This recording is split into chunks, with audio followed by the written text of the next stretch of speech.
artwork. I work so hard on it. I'm just waiting for him to let me know. All right, it looks like we are live, ladies and gentlemen. Welcome back. Let me just make sure on our end. Okay, it's looking like we got. It does look like we are live, ladies and gentlemen. All right, welcome back, everybody. This is Politics on a Spectrum.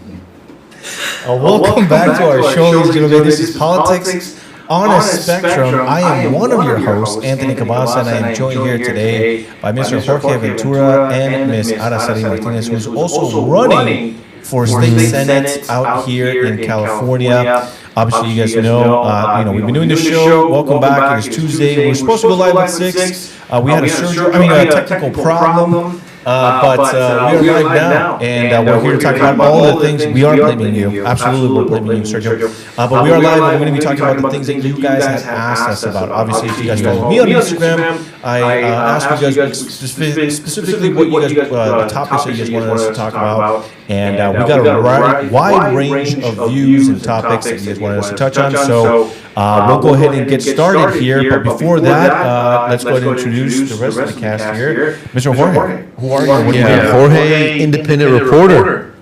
Araceli Martinez, professional talker online. Yapper. Professional yapper. But you're also running, though. Talk about the campaign real I quick. am also running for California State Senate in District 30, so if you're watching this and you live in District 30, vote for me. In the state of California. Early voting has already begun. Early voting has begun. The last day to vote Is it June? Oh, yeah. Person. Don't wait until the last day. You can track your ballots. It also helps the candidates because they look like they're doing better. Helps them raise funds, so don't wait till the last day. You can mail your ballots in. Araceli, move to your left. My left or yours? I'm sorry, move to your right. There you go. We're trying to get her centered up now. There you go. There. And who are you running against? I'm running against Bob Archuleta. He's been in this office for 2018. since 2018. So he's been here for a while. All he's done is raise your taxes. He's voted to allow men in your daughter's restrooms.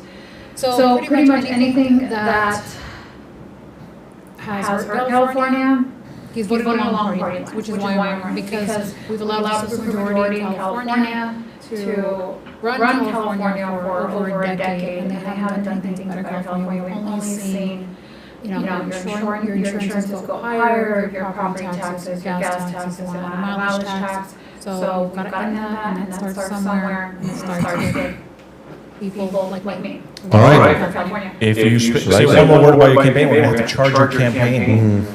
So that wraps it up with your campaign. But you know what's interesting is that a lot of people don't understand that there are so many different races, especially at the local level, that the only reason why the incumbent wins is because nobody runs against them. And so I forgot what the latest percentage is, but something like a large percentage of these races are won by default because there's only one person running. Or a lot of times people say, I wish this county was more blue or this county was more red. And then literally you're like the only Republican running, right?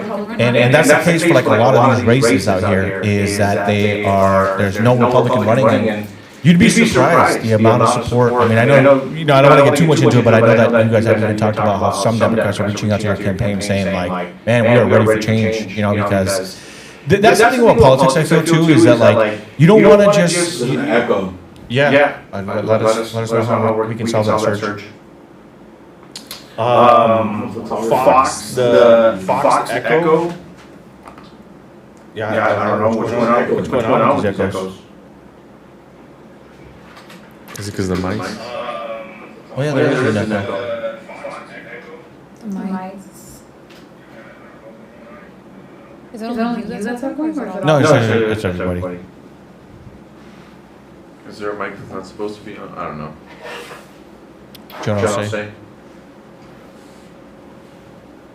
Well, the thing with California Republicans as well is that Echo. It's still echoing. they're not as right-wing as the rest of the country's Republicans. Can you get Sal on the phone, bro? Just ask him. All right, we're working on the echoes, guys. Give me 1 second. It'll get fixed. It'll get fixed. Take it easy. Yes, my brother. So it's saying that it's echoing. It echoes. It echoes to them? No, Everybody no. everybody's saying that it's echo. It's a hard echo. Can you open up the Rodecaster program? The Atom? No, Rodecaster. You just have your audio because you're on Instagram. I think the echoing was happening. No, it's not. It's on YouTube. Yeah, Let me pull it up. Politics on the spectrum is off to a good. It's on the echo spectrum.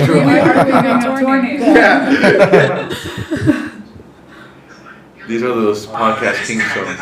This is actually kind of good. You can get everything out now before we do the big brand. That's the That's one what I'm I'm saying. saying. We got all this stuff that should be kicked out.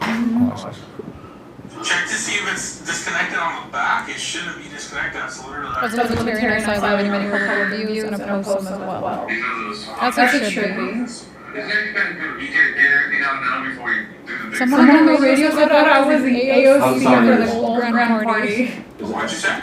I don't know how I feel being prepared to AOC. Is it still echoing?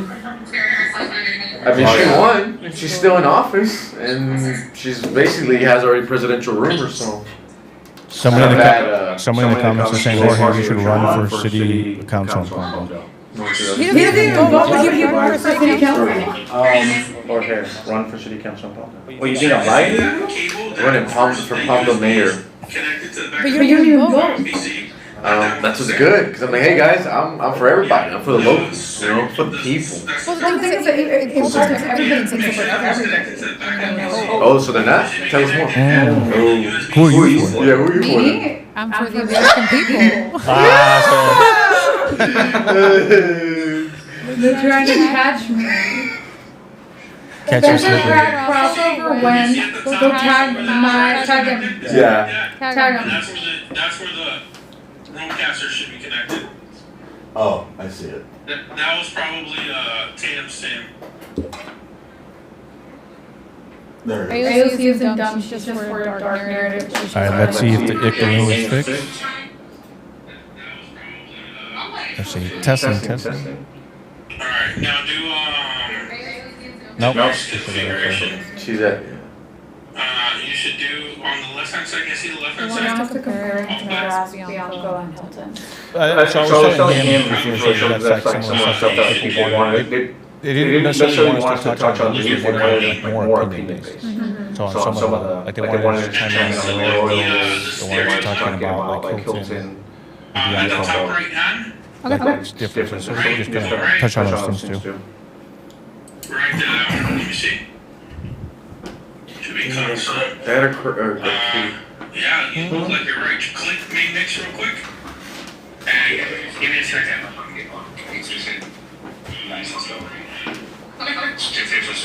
Appreciate you guys being patient. Sorry guys, we'll get this sorted out. Hey, custom, real quick. I think I know what the problem is. Let me look at your boards. Let me look at your switcher board. Switcher board. No, the video switcher. Why is everybody Video annoying? switcher sword. Do you have the link? Yes, there we go. Okay. I can send it to you. Yeah, guys. that's like I can post Got it. the mic on the camera on. Camera 2, turn that off. Okay, let me post it with our let me have since while they're fixing that, I can have ChatGPT do one with all our pictures. Testing. 1, 2, 3. What's up, guys? Send me a picture I can use of you guys. Oh, I think There we got it. is. I think we got it. Yeah, what's up, guys? Welcome back. Jorge. Mic check 1, 2, 3. Mic check 1, 2, 3.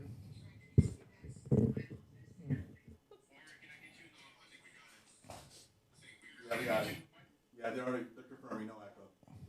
Okay. All right. It's looking like we got, it looks like we're back. Sorry, guys. California Early Underground. podcast Hey, kinks. did you steal our podcast topic for tonight? No, bro. I promise you, no. We put out a thing on our Instagram stories. It's Phil. He's cool. We put out a thing on our. What do you guys want us to talk about today? Okay, cool. Thank you, brother. And one of the things I want to talk about is Spencer Pratt. I was at an event yesterday, and so yeah, why don't we just kind of like start off with that real quick? We're just waiting for him to kind of get off the cell phone real quick. Now it's muted. No, wait, never mind. Okay, let me see. Let me just hear.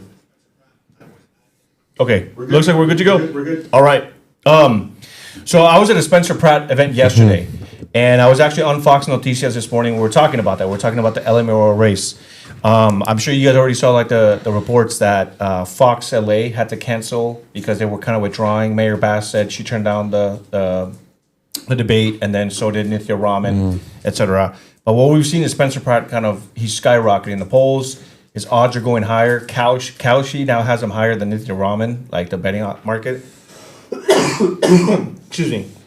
But yeah, some of the people wanted to know kind of like our personal thoughts on the mayoral race. Like, what are we thinking? What are we seeing? What are we hearing? What do you hear? What do you say? Yeah. Araceli, we'll start with you. Kind of like what your thoughts on that is. Both Mayor Bass and Nitya, they're both out of touch. Mayor Bass, I don't know if you guys saw, there was a parade, or I don't know what happened recently, and people were heckling her at the parade. And I think the reason that's I actually know the guy who's heckling her. Yeah. Yeah. It wasn't just him, though. It was a lot of people. Yeah. And previously, I don't think people felt safe doing that. More so, probably social repercussions of speaking out. But the debate really showed us how out of touch these individuals are. So instead of acknowledging that, hey, we have a problem in California, specifically in Los Angeles, because it's the mayoral race for Los Angeles, they either said that he was a Republican to,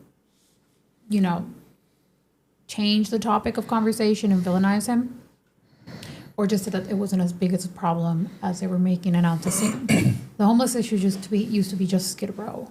Now it's all of LA, right? Like Skid Row isn't that bad anymore. They cleaned up Skid Row a little bit, but every other small street is filled with encampments, is filled with people doing drugs and RVs. So now you got those videos of them like living in the sewers, bro. You know, that's I insane. haven't seen those. Yeah, they're living in the sewers now, and that's how like you get some of these homeless people that have like the typhus. They're getting these diseases that haven't like, from like existed medieval in, like, times. yeah. Yeah. It's just insane, But Jorge, just real quick, I mean, one of the things I guess people don't like about Spencer Pratt is the way he quote unquote kind of dehumanizes the homeless people. He calls them zombie people. I don't know if you heard. I think say that. Yeah. So like that was interesting. Tactic for the debate. Spencer Pratt, yeah, like you said, when he refers to the homeless people, he calls them zombies. I actually think his tactic is working. Like he's surging because he's kind of challenging like that anger that a lot of Angelinos have right now with the homeless issue. Like he's in a way really sympathizing with moderates, people who are on the left and the right. I actually think the zombie, calling homeless zombies, actually working for him. The other thing that's kind of interesting to watch is that Karen Bass is using the tactic that a lot of the Democrats used actually for the midterms under the Biden administration. So what a lot of Democrats did is instead of going one-on-one against their Democrat opponent that was running against them, they would actually prop up the MAGA candidate, and then they would actually go one-on-one with the MAGA candidate. So Karen Bass right now, what they're doing with their advertising and everything is that they're trying to dismiss Raman and say that Pratt is actually the real enemy because she's looking for the Pratt versus Bass, and she's gonna tank. She's hoping to get the, basically win by just calling Pratt the MAGA Republican. So we'll see if that tactic plays out. But another thing that Pratt is doing that's it's a bit different is as of my knowledge, he hasn't paid for any TV ads because I haven't seen Pratt on TV. But he's doing a bunch of ads and like AI type ads on social media that's getting like millions of views. Well, we'll see if that translates to like voters on the ground. That's hard, but like Pratt's really leaning into that. And the other thing, and this is maybe like one of those X factor issues that no one saw, is obviously the homeless issue is going to be a big issue with the LA mayor race, but he's really hitting hard on like the animal abuse issue. So like if you go right now on X, like the whole issue of the animals being abused on Skid Row, dogs being, some of these dogs having like their eyes shut, these dogs being fed drugs. Like they started off like getting some type of views with some of the LA animal activists, but like Pratt has really honed in on that. Seems like he's really listening to that community, and that's kind of also resonating. I think that's an X factor issue because no one saw that. We all know about homeless, cost of living, public safety. We got the World Cup and the Olympics coming to LA. The city's not ready. We know about all those issues, but like this animal one is kind of breaking party lines. So interesting stuff right now, actually. Yeah, I think that just real quick, and I'll hand it off to you, is the dynamic of like the dogs now adds like a whole new element, because I think for so long the messaging the Democrats had was like, oh, but like we should be feeling sorry for like the homeless people, you know, like the way Spencer Pratt is demonizing them with they're calling them zombies, etc. It's kind of falling on deaf ears now. More and more people are saying like, no, you know what? Maybe I felt that way when it wasn't like a huge burden on the city and I didn't have to deal with it personally. But now it's in front of my business. Now, like, my kids are seeing it. You know what I mean? Like, we're not falling for this anymore. And so, like, now with like the animal stuff too, it adds like a whole different element, because somehow it's fine to have homeless encampments everywhere if it's kind of out of sight, out of mind, meaning like as long as I go. But now, even through social media, the animal aspect is reaching a whole, like, It's not, you know what I mean? It's affecting people. It's affecting people now because they're just like, well, you know, who cares if like some adult had to see a homeless person, but now there's like a dog involved, and they're like, what were some of the reports that they had on these pets, right? Where it was like they were like stapling their eyes shut or something. They're stapling their eyes shut. They started off with a guy named I'm not sure, but they started off with a guy named Joey Tarico, and then actually our buddies James Klug and Julio Rosas actually did a collaboration, so they also did a report, but. Like Spencer has really honed into the dog issue that like the other candidates have stayed away from. Like I said, just one thing to watch for is that Bass is gonna prop up Spencer Pratt, and we're gonna see that one-on-one. Rahman is losing. The thing is I think is here in LA, the locals have ran out of sympathy for the homeless. That's why I think Pratt calling them zombies works. And that's why Rahman doing the whole like, trying to be nice. Like people are done with that. And then like there's a you probably seen this because it went viral, that clip of like where Nita Rahman is like, oh, well having like a homeless encampment like 500 feet away from your school isn't that bad. And the public booing her. I think they were like in some type of city hall setting. So those moments are like the whole progressive stuff is not landing in LA no more. Like when people are getting stabbed.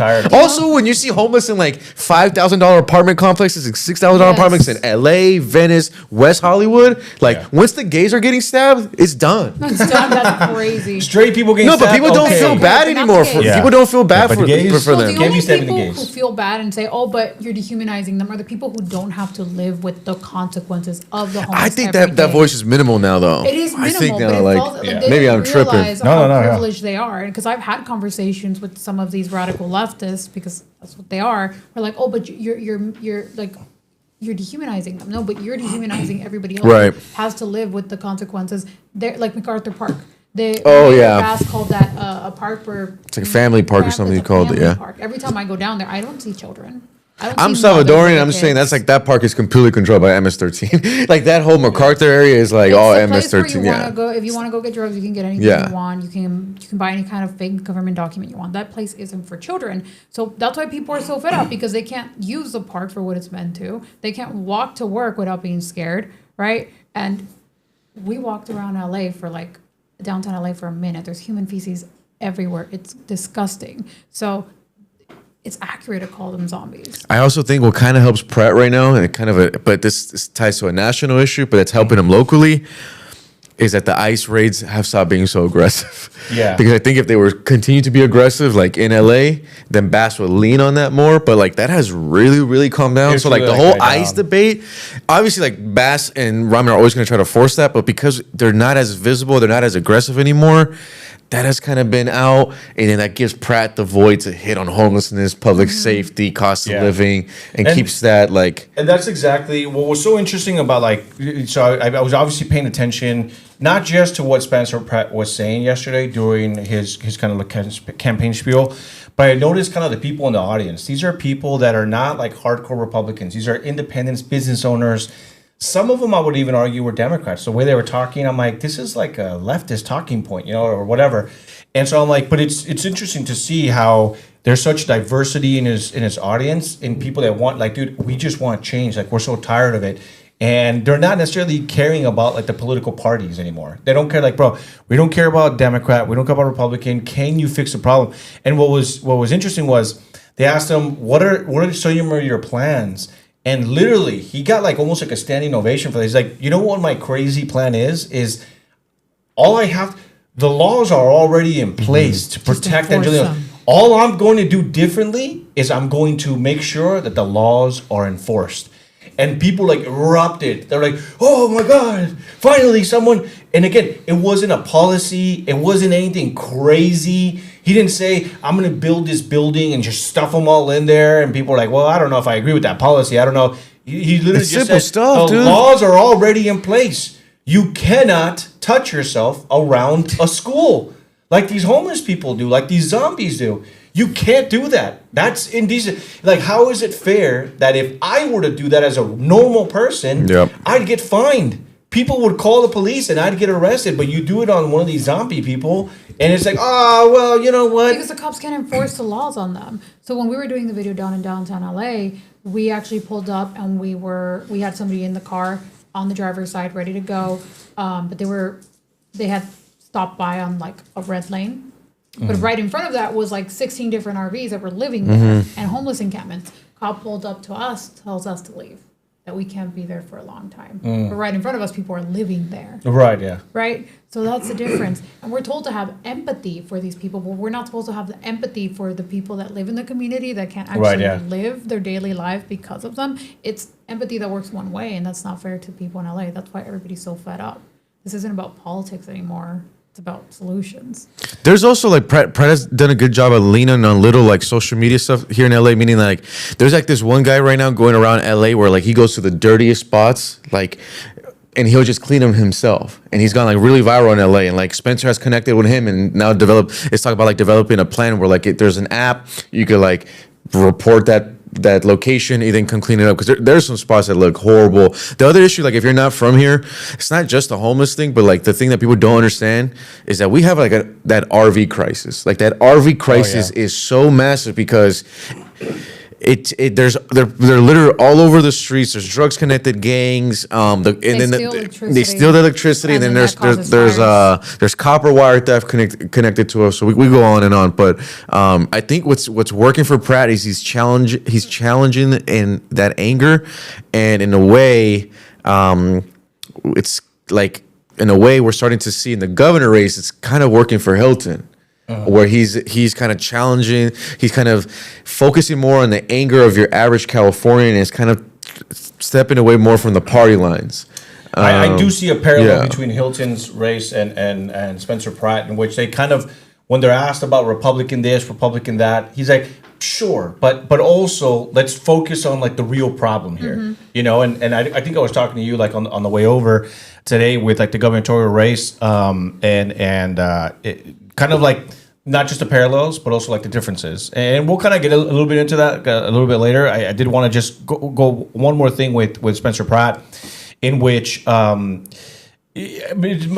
it could be just my audience, but maybe if you guys want to chime in on it, is there's kind of like these TikTokers and like influencers that are kind of saying like, well, you know, Spencer Pratt wished like Israel a happy birthday something like 8 years ago. There's like this video of Spencer Pratt, I think he's with his wife, and they're like, happy birthday, Israel. And then they wish like a Jewish friend, like a happy birthday to Israel and my Jewish friend, etc. And I know that I saw this tweet where it was like some kind of Jewish coalition that said that they're endorsing Spencer Pratt. And again, you know, we don't have to get too much into the weeds of it, but there's obviously like this national consensus of, and there's kind of infighting and stuff of like, if AIPAC supports you, if the Jewish lobby supports you, you're someone that people have to look out for. Like, okay, where's your allegiances and that? And what I saw, at least in one video, was that this guy said that the city of Los Angeles has donated something like $230 million in federal taxes to the state of Israel. And here's the thing is, I think there's honest debate to be had about Israel, but when it comes to Spencer Pratt and like mayor, I'm like, dog, what are we doing here? You know, like, why are we so honed in on this one thing for, like, I've seen people that said, oh, the Jewish lobby endorsed this guy, which, dude, in some cases, the candidates don't have a say on who endorses them. It's like, you know, it's just like it's just, they're like, hey, we want to endorse this guy because he's way better than some of the other candidates. And I think for me, what angers me is that I see people saying, oh, I'm not voting for him anymore because. So then what's the alternative? You're going to keep Bass? Right. And then the problems continue? Right. Also, like anyone that knows me knows I don't support Israel bombing Gaza, but it's like Spencer Pratt is not voting on Right. like U.S. arms being, you know, like Right, exactly. like, he's Like, fighting he's a homeless such a encampment. force Yeah. Such a hyper-local race, bro. You know And if what it I was mean? the other Like- side of like some coalition of Gaza like supported Pratt, I wouldn't. I'm like, we're you know at the end of the day, it doesn't like when it comes to foreign politics, it has people are nothing to looking do with for it. And look, if you want, if Pratt ever decides to run for higher office, Congress and stuff, then those attacks are valid because it's Then a I whole feel different like, conversation. Yeah, exactly. Because But now you're for- talking about. But I mean, so this guy, like he makes a TikTok. I don't. I know really who you're talking care. about. I Yeah, know who you're I talking really don't care to like name these people because these people are so like Name it's them so after clear when that we they're get off the grifters camera. and they do this stuff for clicks and views or whatever. But this person was like trying to make it seem like the LA city pays like 230 million, and I'm like, bro, these are federal taxes. Like these people are making it seem like the mayor of LA is like, oh, today is the day that I get to cut checks. And today, oh yeah, here you go, 230 million. I'm like, dude, these are federal. We have no control over a federal taxpayer money. Like the mayor doesn't get to dictate where the federal tax money goes. It's federal tax money. Like the federal government decides how much goes into whatever foreign lobby or whatever foreign country, etc. This has nothing to do with the mayor, and I just hate that these people are trying to make something out of nothing. And what I just really hate is there's a lot of people that don't live here and they don't have to see what I mean, dude, you saw what we had to see when Right. just to get to this office. Homeless people right outside our People all office posted is it, here. people tell me that it's fake news. And to me it's just like, bro, you're not gonna get me on like this. Yeah, but he waved some flag 8 years ago, and I'm just like, dude, what are we doing here with this stuff, bro? You know, and so I just kind of wanted to address it because people did like bring it up, and it's like, dude, you've gotta sometimes like take off the hat and be like, let's have there's valid criticism, but when it comes to the mayoral race and what they can control and what they can't control, like this guy is so hyper focused on just LA. Like this is why like Mayor Mamdani ran and won in New York City, because when they asked him all these questions, where are you going to travel when you guys remember that debate? Yeah, they asked Mamdani like, where are you going to go first when you win mayor? And people are like, oh, I'm going to go to Israel. Oh, I'm going to go here. I'm going to go there. Mamdani was like, I'm not going anywhere. Like there's so much to do in New York City. I'm not planning on vacations or escaping. I need to fix the city. Guy won just like that. And Spencer Pratt, from everything I've seen, from the debates, and then just from hearing him the other day, that's how focused he is. He's able to do that. He's able to just be like, bro, I don't care about these foreign things. I care about just fixing the city. You know, and so I don't know. It just pisses me off sometimes with our side, where it's just like, come on, man. Yeah, What are we doing here? You know what I mean? It Yeah, I also guess. speaks to a bigger issue that we have, that they're looking for the perfect candidate, and if they don't have the perfect candidate, they just won't vote. When will we ever get the perfect candidate? Everybody has issues, right? So when you don't vote, when you choose to not vote, then you're helping the other side. So it also doesn't help better the system.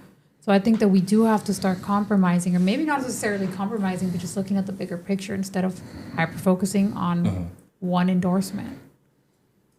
I agree. I mean, we can kind of segue into like the gubernatorial race. I know that obviously voting has already begun.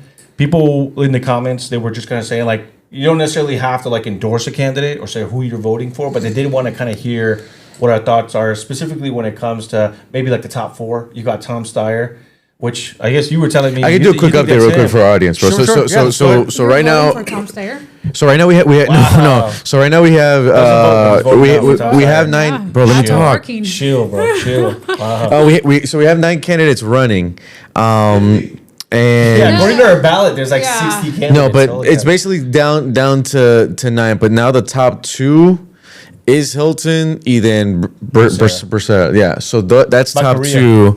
2. And that's just that's where we're at. June 2nd's that primary, and Hilton has cracked the code. He's been able skyrocketing in the to polls, man. he's distanced himself from Bianco. He's actually leading Bracetta, which I think once that KTLA interview comes out, he might hit him. I mean, we'll see. But we'll talk about that too. but Hilton has cracked the code. yeah. Why do you think that is, Araceli? focus. He's focusing on a. Why is your guy? Can you tell us the guy that you're voting for and have endorsed? Can you tell I us? have not decided who I will be voting for. Don't cover your face. If, Oh, okay. if it were up to me, we would have two Republican candidates because I think that's our best chance.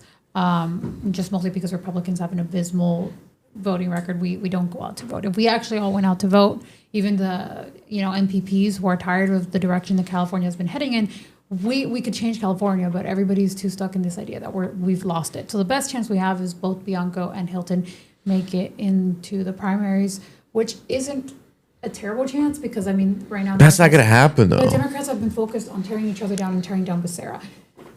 So the vote could get split. It can get split. No. I kind of think I the don't same. see that. Like even in the mayoral race, I'm seeing like the split. Like Nithya Raman and Mayor Bass are kind of neck to neck as far as. Actually, one of the things that I wanted to show you, new poll. This is an article. Like the thing is with Bianco is that All right, let's go ahead and cut me off. that.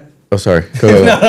I'm messing. No, Bianco right now is hurting Hilton. I mean, if you're just saying like from a Republican standpoint, Hilton's going to make it. Bianco's into the primaries hurting Hilton. regardless right now. Yeah, yeah. So I right don't now. think he's actually hurting him. So this one is the Independent Voter News. So these are actually like it's kind of like a poll, and it is an article and an organization that tracks independents, which in California we know make up a majority of the voters.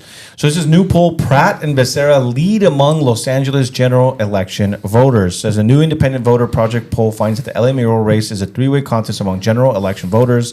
The only catch is that these voters may not be the ones who decide who's on the November ballot. That decision belongs to whoever shows up to vote in the primary, which is usually Democrats and Republicans. If the November general election, but this is what I was getting to, Spencer Pratt is leading in the mayoral race with 27.4% of the independents polled. Mayor Bass at 23 and Nithya Raman at 23. So again, it's like Nithya Raman and Karen Bass are going to split. But Pratt is going to be propped up by Republicans and Democrats that vote for him. Yeah. So with the independents, he's already leading, and so Raman right now is hurting Bass a lot. Raman is hurting Bass exactly, Yeah. and that's why I think back to your And point. then that's why Bass wants to put the it to be fight her at Pratt. and Yeah. Pratt, because at that point. With Raman, it's not only that she's pulling the independent voters, but she's probably also pulling a lot of like the Dems. DSA. She's probably pulling some unions, et cetera. People backing her that historically have always backed whoever the Democrat is. But maybe you've got some fraction even within the unions and some of the support groups, and they're like, damn, like either one. But with Karen Bass, can she? And I think that's what. And I think it speaks volumes, the fact that even like the grassroots and even like these unions are saying like, dude. It can be either of them. Like, it's not guaranteed that it can just be one. And then you had that clown, what's the basketball player, Mike Johnson or whatever his name is, came out and endorsed. Magic Johnson. Magic Johnson. Do you think those endorsements help? I've No. never looked at a celebrity endorsement and thought, yeah. that's What's why interesting I'm is gonna Magic vote for him. Johnson is supporting Karen Bass, but the owner of the Lakers Genie Bus is supporting Pratt. Yeah, And then That's Pratt was just crazy. spotted at a Laker game like a week ago. I know. So there's obviously a Because- connection there, and I'm assuming yeah. Genie Bus is bringing Pratt into her circles, her wealthy Yeah. circles. Hey, we didn't ask you. You're behind the camera. I was kidding. You should get your own mic. Wait, sorry, is your mic working? Oh, No. you got muted. No, but I think it's interesting, and so I think that for the gubernatorial race, I think that again, I can only speak from the things that I know. I was telling you this story that I have someone that's worked in media. She's been a lifelong Democrat, voted for Kamala Harris in 2024, and she told me that she's really looking at Steve Hilton. And so kind of going back to like why do we think that people are kind of flocking more to Steve Hilton? And I think it's because he's got the experience in talking to the camera. Mm-hmm. So he's a lot better at responding and kind of getting what he needs to, like his Explaining message himself. is able to explain it. But on top of that, there's a lot of independents that are not looking for someone extreme left, extreme right. That's what it is. Bianco And so they're looking for represents- someone, Yeah. Bianco, Right. exactly. Bianco, and I was telling him earlier, on paper, I think that Bianco is the clear choice for the Christian conservative person. But unfortunately, We live in that's California. not, we live in California. That's not who the majority of voters, or even remotely a quarter of the voters probably are. Maybe we would if every Catholic and Protestant that was Christian conservative to vote. if Yeah, it- it- we well, could. Okay, but we're not- we're not But, they though. reckon- Yeah, we're but not. exactly, Yeah. but we're not. And so I think Hilton, from all the feedback that I'm hearing, is he's the better moderate position. And I think that even going back to his tweets that some of the Christian conservatives don't like, in which he says, look, if we're going to be happy about marriage, we should also be happy about marriage between a man and a woman and a woman. Like, who cares? He's also for like adoption. Like, if two men adopt, a kid, who cares? As long as the family's happy. And then he's also said, that he's for like gender equality. So that's kind of like leftist coded. Is I'm all for gender equality. You don't really hear a lot of more hard stance Republicans talking about gender equality, etc. And then there was a last one that he talked about. Pro-choice. He said that he's not necessarily pro-life in a sense. Like he wishes it could move that way, but he's also saying I'm okay with abortion in some instances. And so I think that when Democrats hear that, they're like, okay, this is kind of someone that we want. We want someone that's able to compromise on some of the social issues, and we don't have to worry about us losing access to our abortion. I don't know. What do you think about that assessment? Also, I mean, Sheriff Bianco's position, his platform is more so, it's emotionally driven around the safety issue that we have in California, the crime issue that we've had in California, which is great, but it's not the only issue. Hilton's campaign and platform revolves around affordability. Exactly. And also the crime issue and making people responsible. So I had him at an event that was meant for Latino business owners, and a lot of them came in not being pro-Hilton. They're very pro-Bianco because they like law and order. They've seen, especially the immigrants, they've seen what a society without law and order has become and done, and they left that. But because when they asked Hilton questions regarding how he would address certain issues that they were facing, on the spot, Hilton was able to answer, give them a plan on how to fix it. So not just affordability, but also a way to survive in a state that has killed and drowned out small businesses as well, which a lot of people depend on. So it's because he's well-spoken, because maybe it's not that Bianco doesn't have a plan that's well thought out. I'm sure he does. The issue is that maybe he's not as good at conveying it too. So yeah, Hilton not just offers California, we have more moderates. He's more appealing to moderates, but he's focusing on more than just the crime aspect, and he can express himself really well, and he has a plan on how to solve these issues. Now, will he be able to carry them out? We'll see.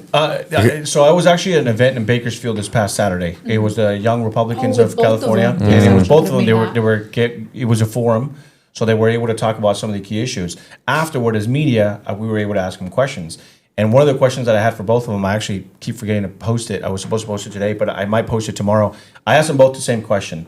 The reality is that as a Republican governor, even if you win the the general election, you need to work with the state legislature, which is, by the way, a majority Democrat, and that's why super majority. Yeah. I mean, these guys can come into office. They don't even have to look at the Republicans, and they can get anything signed. They don't even take them seriously. Yeah, they don't take them seriously. They don't negotiate with them. They just tell them hey, this is what we're doing, and Republicans just sit there and well, I guess what it is. They can't do anything. Yeah, there's nothing that they can do, no matter if they veto the assemblymen and senators. And I think that's why, again, it's so important to have races like yours, where there was no Republican running, and maybe now you stand a chance because people are like, we need checks and balances. And believe it or not, I talked to some Democrats that said, if we could get rid of the supermajority, I actually think we'd be in a better California, because you wouldn't just have a Democratic Party that just passes any legislation because they think it's better for them. They sometimes don't even take the constituents into the process, because they're just like, well, sounds good to us. Why don't we just do it? We don't need the Republicans or whatever. And so if we have checks and balances, good. But the question was, how are you actually going to be able to, because they're promising, Steve Hilton is promising no income on your first $100,000, no income tax. They're both making all these promises, but you're going to have to lead outside of the executive powers of governor. You're going to need that state legislature to present and pass that legislation so that it gets to the governor's desk. And hey, it's now law that we do X, Y, Z. And, again, just objectively speaking, I asked Sheriff Bianco, and I felt like his answer was a little bit weaker than Hilton's. And the reason for it was because Hilton gave me, I've already done this. And what he said was, a lot of people know that Steve Hilton was from the UK and that he used to work in Parliament out there, that he used to work for the Prime Minister out there. So what he said he did is like, look, I already actually had this job in which I had to negotiate with the other side.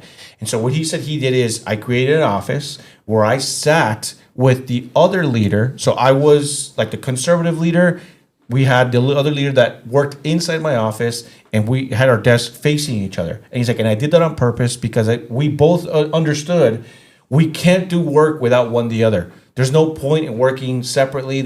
We have to come to an agreement right here. And so by working in front of each other, by working, it's like we were able to negotiate. We were able to find out where does some of the stuff that we want overlap that's better for everybody. And then wherever we disagree, we'll fight it out in Parliament. We'll fight it out. And I actually I appreciated that answer because I'm just like, okay, he's got the experience already of kind of reaching out to the other side. And so again, I understand, and especially knowing my audience, they're not going to be happy that Hilton is a more moderate, that he's for same-sex marriage, that he's for abortion in most instances, etc. But that messaging is going to resonate with some of the Democratic legislators that he's going to need to win over, But if you have someone like Bianco, which, I appreciate his commitment. Well, with Bianco, it's like you said, he's more hard-lined. He's coming in there kind of saying, like, I'm coming in there and I'm going to clean this place up and this and that. He's coming off as like if he walks into legislature and he comes in with that attitude, they're not going to pay any attention to what he's saying because he's like, oh, dude, this guy's already insulting us. This guy, this and that. With Hilton, he comes off as like, guys, look, this is where yes, I'm Republican, but we can work here. Let's, And so I think maybe just for the sake of wrapping this, segment up, I think we can kind of end it on like maybe who do you guys think is better for the job or who will win in regardless of how you feel personally. Obviously, as a Christian conservative, Bianco kind of resonates more with me and like my audience, etc. But to be honest with you, I think that's why Hilton is leading. I think that's why he's surging. I think that's why a lot of Democrats are now reconsidering. Democrats have voted Kamala Harris in 2024, saying I'm voting Republican for the first time, and it's going to be Steve Hilton. And I asked them, why not Chad Bianco? And they're like, oh, dude, that guy's like super. Right. And what's crazy is they tell me he's too MAGA, which is crazy because he didn't get the MAGA endorsement. Hilton did. But that just means that Hilton's messaging is so good, it's cutting through the Trump endorsement to moderates and left of center. It's eating the Del Tacos. Did you see that video? Unfortunately, I wish I could unsee it. That was. But look, a big thing about politics is communication. Like sometimes communication and how you make someone feel is more important than the actual policy. A lot of Americans just vote for who they like. They don't even have to agree with policy or anything. They just who they like and how they communicate it. What's an interesting trend with Pratt and Hilton is that they're both good on TV. They both just did it in different styles, but they both know how to work a camera. They know how to talk to an audience. They also both know how to tailor their message when they're talking to an audience. I used to go on Fox News and Hilton used to interview me. But during that time, Hilton was already working at a PAC called like Save California or something. So to me, from that time, this was like in 2021, 2022. So Hilton was already kind of tailoring plans to fix California. And I think maybe since then, he might already knew like, hey, when the time's right, I'm going to run. Where I think Bianco has been so occupied by his law enforcement gig. But Bianco he's not good on TV. He's a bad communicator from what I'm seeing. Like he's just not landing. And the people who are really like behind Bianco are like from Riverside, and like he's been their sheriff. Also that BLM knee, he can't get over that. Like he got hit by the right so hard on that. I think the social issues, like we're at a point where I think, like, if you're conservative and you think there's going to be someone running for governor who's going to want to ban abortion and is going to be super right wing, then you need to move to Mars because you're like that's just not going to ever. That's never going to happen. It's going to work when it works in increments. It's not going to happen overnight. Maybe Bianco after. That's why Pratt and Hilton are playing it. I think very smart with their messaging. They're not writing the right. And I think one of the smartest thing Hilton has done is he got that Trump endorsement and like you wouldn't even know. Like he never brought it up, never tweeted about it. He's never gone on TV and like championed it. He never presents himself keep like that. That thing to the and whoever told Trump in DC to make an endorsement in LA race, horrible advisor, horrible aide. Yeah.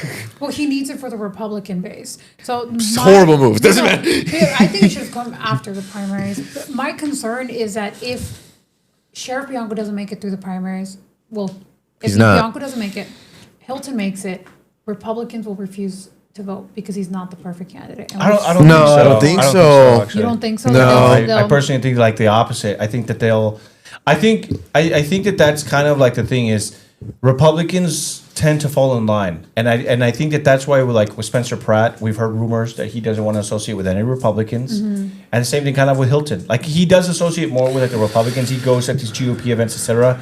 He goes on Fox News. But he doesn't have like that hard, like he's not like a hardline Republican. And again, I think that if I were to be a consultant for either of them, I would have gone the Hilton side in which, again, my audience might not like it. People in the comments, I already see them. They're not too happy right now with what we're talking about and some of the things. But what makes us different is, with all due respect to our viewers, is we talk to people. We're talking to a lot of different people. You especially are meeting community members. They're telling you why they want to vote for you, maybe why they're voting, et cetera, et cetera. Same thing with you. You have people online. You have a more like moderate audience. I have like a very like almost like far right wing audience, So obviously they're upset, et cetera, because it's not Bianco, et cetera. But the thing is when you think of it logistically, you got to look at California and be like, dude, California is just not like a MAGA Trump state. It's not like you can't run on we're going to ban abortion. You can't. You're not. And I think with Hilton, I think that maybe this is what some people saw as like, bro, it's not that I agree with him on the policy, but I agree with the messaging that he's giving, and I think it's a message that will win. Look, no matter what, Republicans are going to fall in line once it's down to the two. Like right now, agree. this is going to be infighting, and we saw it. terrible voting, voting. But we also saw it. But we also saw it. Well, I mean, I'm just saying they're still going to fall in line. That doesn't mean they're going to win. We saw it in New York, where like when it got to Mandami and Cuomo, all the Republicans, even Trump, started backing Cuomo. We're talking about a Cuomo. because he's a better option, right? Okay. But still, though, that's what I'm saying. Yeah. Is everyone's gonna fall in line when it comes to play. Yeah. Hilton just has to keep writing the moderate message.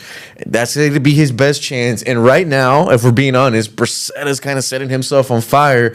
His whole thing, and I'm glad it's getting hit on by the media. It's getting hit on even from the left. Is that 85,000 migrant children that he lost while he was Human and Health Services Secretary? Like he cannot get over that blunder. And I'm surprised as like someone who's covered politics, been in news media, been in Washington D.C. I know Anthony's been in the same rooms, and Anastasio's getting in there too. Is like, how do you not know that if you're gonna run, you're gonna be like, hey, what's my biggest weakness? You talk to your campaign director and say, what is my biggest weakness, right? Because your campaign director is gonna be honest with you and say your biggest weakness right now, Xavier, or whatever his fucking name is, when you run. Sorry for cousin. Is when you run is.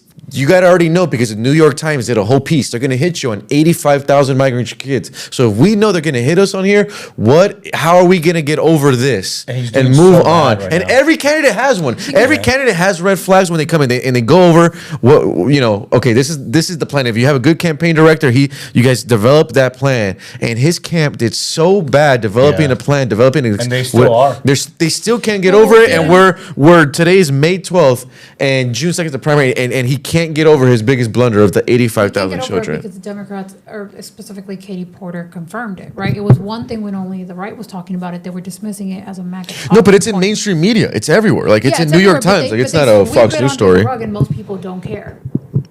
Well, people do care when they run. This has been no, they don't. Because you can talk Well, to it's- leftists, and they've said it's a Well, MAGA talking it's point. different. It's different. People care. It's interesting. Like the way politics works is if this, like, okay, for example, this happened when he was secretary as HHS under President Biden. They didn't care at the time because they're like, okay, he's just some director. It's not like he's okay. Exactly. 85,000. But now he's running for governor. And one of the things that is very pressing to people is the ICE raids. And the administration is talking about we need to come after the worst of the worst. And like that was one of the messages that resonated with a lot of voters was the fact that there was all these children lost. And now that they're finding these children, like, look, it kind of like, it's kind of Also, like I would disagree small with- overlap with the Epstein stuff because people are talking about the Oh, Epstein files yeah. and the trafficking of kids and this and that. Well, I mean, we all know that, like, statistically speaking, that United States is one of the top destinations, if not the most, not like the top destination for children trafficked. And we all know, especially dude, like you covered the border Yeah. for the last 4 years. Like you you and Bill Malugin were like it out there. You know what I mean? Like you guys were out there daily, like talking about. I still remember like vividly you crossing like the Rio Grande, and you're just like, bro, this is insane what these people are going through. And I remember you told me like, dude, I think I got in trouble with News Nation because I wasn't supposed to, but I was like, I have to do this, you know? Otherwise, I'm like, what kind of journalist am I or whatever, right? And so I think that what people are starting to realize is like, yes, there is a huge child trafficking problem. A lot of it got, dealt in with like the Epstein stuff. But then also, it's like now people are starting to care because, again, it's like, how can you care about Epstein? How can you care about ICE raids? But then you're willing to put aside the fact that Xavier Becerra had 85,000 children missing. And I think, just real quick, and then I'll hand it off to you. And then I was telling him about it. If I were advising Hilton or Bianco, I'm like, dude, you guys need to find these children. Yeah. No, they don't just need to hit on it. Find these children. Also, I would say, I say people do care. This is the reason why I say it's because you got to think about it. Us three here, we're not normies. Like we're all news junkies, so we're consuming the news. So like when Biden is president, we know who's human and health secretary, but your average person doesn't. They don't know who Bracetta is. But the thing is, people do care because immigration did at the end of the day cost Biden the presidency. Yeah. But what I'm saying is, going into that, his camp, knowing, hey, Biden took an L on immigration, you were HHS secretary. We got to get over this political blunder, and he hasn't. And this has worked out beautifully for Hilton. Like if you're Hilton, you would have told him 6 months ago. Eric Swalwell was so horny that he has to drop out. Xavier still can't get over the 85,000 children. Bianco's a horrible messenger. He would have took this like on a platter. And right now, like if it's all could stop Hilton is messaging and any political blunder. But like the thing with the 85,000 migrant children is that it hits political lines, and he's been hit by progressives hard. You understand that it is true. You know that these children are missing, right? When you talk to normal people on the left, they're repeating his messaging, which is, hey, if they were I don't think so. There's a lot I talk to them. This is the feedback that I'm getting is, oh no, it's fake. Those 85,000 children. The only reason I'll push back against that is because I was literally on May Day, May 1st. I think you made a quick stop to take a video or a photo. May 1st, National May Day. They were protesting outside the convention center. I was actually talking to some of the people that are protesting ICE. I literally talked to them. They don't like Becerra. Told you. So who's backing him then? Who's backing? I mean, you're talking. I mean, this is like the unions. These are like the other people. I'm not talking about unions. I'm talking about the people voting. Sure, but like unions are people, though. Because you know what I mean? And what I mean by that is like think of like SEIU. SEIU has thousands of workers. I have family members that are SEIU members. And the way it works is you go to work and you have all these signs, vote for Becerra, vote for Becerra. Yeah. Then you have your supervisors telling you, hey, did you remember to vote? Oiga, señora, ¿ya votó? ¿Y no le llegó el papel? Did you get your ballot in the mail? Tráigaselo, bring it to work. This is we'll help you, this is and that. And so now you're talking about thousands of people, right? And then what do those people go home and do? Oh, mija, guess what? They helped me at work, fill out the ballot, this is and that. You should really do it. This Becerra guy, he's one of us. This is that. And I think Dolores Huerta just endorsed Xavier Becerra. Yes. So all these things do matter. So maybe, what's his name? Mike Jackson, the basketball player? Do you think people will, if it comes down to Hilton and Becerra, do you think people, like Democrats, will vote for Becerra? Despite the fact that he's responsible for 85,000 missing children? Yes. I think the inverse will happen, where Republicans will fall in line, Democrats will also fall in line. Because you're like, dude, we'd rather hold our nose up. But that's where Hilton's job. But that's where Hilton's job is. That's where Hilton's job. He needs to find the kids. I get that, right? But at the same time, people don't care. They don't care that he lost 85,000. No, it won't matter. Like the thing with okay, here's an interesting question for you. Ahead of the primary, it seemed like the Democratic political apparatus came after Eric Swalwell. It was gone like in less than 48 hours. Yep. When everything came out, literally people were like, I just tried to donate to his campaign and it says this link is broken or it's not working. I was like, damn, bro, they moved fast on the guy. Had this guy got moved to November, had he been do you think it would have gone the same way? Do you think that the Democrats would have protected Eric Swalwell? They had to protect them. They would have to. What do you think? Do you think it would have been Because they would different, or never do you think they would? concede. Like, basically, what I'm saying is, would they still have canceled him? Would they have come out and say this guy needs to drop out, it was him and versus a someone needs to Republican. step in for him? Okay, I think if that was the case, if it wasn't for what happened with Biden, then no, because I feel like they would be like, look, we've learned our lesson. When we do the swap out too late, It doesn't work. It doesn't work. So it's Yeah. like we got to go all in. So I think they would do deny, They would win, deny. and then see if you could, I don't And know. that's what I- That's and that's what I- another. that's exactly what I mean That's another. by But look, just that's what I'm follow saying. mine. If, Something people don't care. They can pretend to care, and it's performative, but nobody actually cares. Other than that, you wouldn't be voting for the person that. But I will just say it's going to be different for independents. Yeah. I agree with you. Democrats might not care, but I think it will matter to independents, and that's why, again, if you're watching, whoever makes it out of the primary, whether it's Bianco or whether it's Hilton, my message to you is find the missing kids and share their stories. Have them come on camera, blur their faces if they have to, and be like, dude, when I got to this country, I was promised this, and I ended up in sex the slavery. thing is, the progressives in California are in a tough spot because Bracetta not only has the 85,000 children issue, but what progressives care more than the missing children is your relationship with big oil companies and executives, and the he's fact being that drowned by Bracetta Chevron. came out and said like I need Chevron or whatever. That hurts them huge with the progressives. What I mean by the progressives are in a tough spot is, and if you turn to Tom Steyer, you have the issue that he's a billionaire, but Tom Steyer made a lot of money investing in ICE detention centers like Civil Corps and those facilities. So like the progressives have been mad about that. So the other issue that's going to play a role where Brissett and Hilton cannot compete with Steyer is money. And the thing is, like, no matter where you are, no matter where you live in California, Tom Steyer is going to be on your TV because he has billions of dollars. I think he's already thrown $140 million in the race. And like at the end of the day, no matter we don't like it or not, guys, money and the TV ads and like hearing the name and on the Money wins radio, it does elections. matter because at the end of the day, not everyone is like us, even our listeners. Not everyone's like our listeners. Are more informed. That's what I'm Yeah. saying is like people are normies. I mean, like they just if they just hear Tom Steyer, they see a nice white guy, and hey, he's not too fringe. They're just gonna vote for them. They might know a friend in their social circle voting for Tom Steyer. It kind of just happens like that.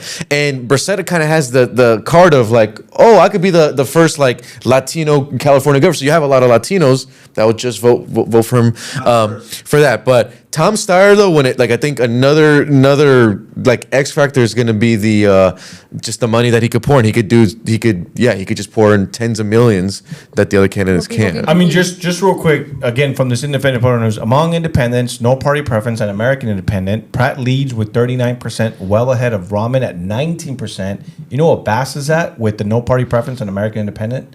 6%. She's only got 6%. That's a dominant position in a large voting bloc. Republicans and independents make up about 35% of LA's general election electorate in this model. The question is whether they show up in the primary at anything close to that rate. And something that I just wanted to circle back, something that I appreciate about Spencer Pratt is one of the questions that he was asked was, how much money do we need to donate to make sure you win? And he actually talked about this. He says, like, Rick Caruso ran for LA mayor. He ended up fundraising someone like $120 million. He's like, he spent it on consultants, he spent it on digital ads, etc., and he ended up losing to Mayor Bass. He's like, you know what I would do with $120 million? He's like, and this is again something that Republicans just hate. He's like, I would have invested all $120 million to harvesting ballots, because that's all that matters at the end of the day is how many people will actually come out. It's all great to, oh yeah, I like Spencer Pratt. Are you going to vote for him? So what's crazy to me is even people that have followed me for a couple years, maybe you a couple years, maybe you a couple years, they still have, some of them, I guarantee you, they probably have no idea what a primary. People are listening right now and they think a primary is a general election in November, and they're like, why are they worried about an election in November? They don't understand that there's a primary. They don't understand what the primary is for, and then they don't understand the difference between a primary and a general election.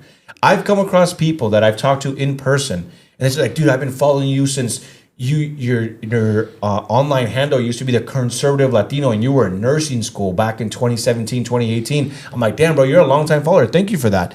And then I'm like, who, and I tell them, I'm like, hey, are you getting ready to vote in the primary? And they're like, the what? And I'm like, yeah, the primary. There's a couple measures and there's a couple votes that end in the primary. People don't understand that Spencer Pratt can win. In the primary. In the primary, and then he's the mayor. But people think that like, oh no, you're choosing between And his they don't best understand chance that. to win is in the primaries too. And his best chance to win is in the primary. I believe that too, because I think that, again, what will happen is if they go into a runoff to November, you're going to consolidate all the Nithya Ramans and anyone else. And they're going to look at, and here's the thing is, with Spencer Pratt, a lot of people kind of give him crap because he's like, wasn't this guy selling like healing crystals during like the pandemic? Isn't he like the kooky guy from This Is That? Did you guys ever watch him on the Hills? Yes. I grew up. I'm a '95 kid, millennial, 30 years old. So I grew up on the Hill. Spencer Pratt was awesome, bro. I thought this was going to go completely different. Did you? He's not no kooky Hill. No, here's the thing no. is, Millennials love Spencer Pratt. I thought this was going to go a Linda different knows direction. about this. I thought this was going to go a different direction. Nah. And that all three of us have no idea who he is. Nah. I've never heard of Spencer Pratt until started his talking. house burned down and he started advocating for what He happened. was so That's what I know sick. Yeah. So people tell him like, And his you wife, didn't Heidi. watch. When was it that when was the Hills? When was the Hills? It was like Those, the O's? yeah. I don't know what that means. yeah. 2000s. Okay, but from what time? When were you sitting down? I mean, watching I just Spencer remember I was like in middle school, maybe So you've some high always been school. constantly online. So, like, And 3 years ago? but the thing is, Spencer Pratt did a good job of playing the villain on TV. And then I mean, the I Hills wouldn't know anything went about to top rated, and then one of his friends, I think Brody Jenner was talking about it. He's like people think Pratt is dumb. It's like he knows how to work the camera. He knows all that stuff. Also- and like which really No, quick, yeah. No, which but- I think is important because one also big thing in it, like particularly in LA, that is important to our economy, is the film industry has fucking left us. Yep. And Pratt could. He Bring knows it about back. TV. He knows about that world, and maybe there's a chance to bring it back. Probably not, but Yeah, give it a chance. people in the comments are saying he was the best villain, and then Yeah. another person said he was a jerk, LOL, but he's changed.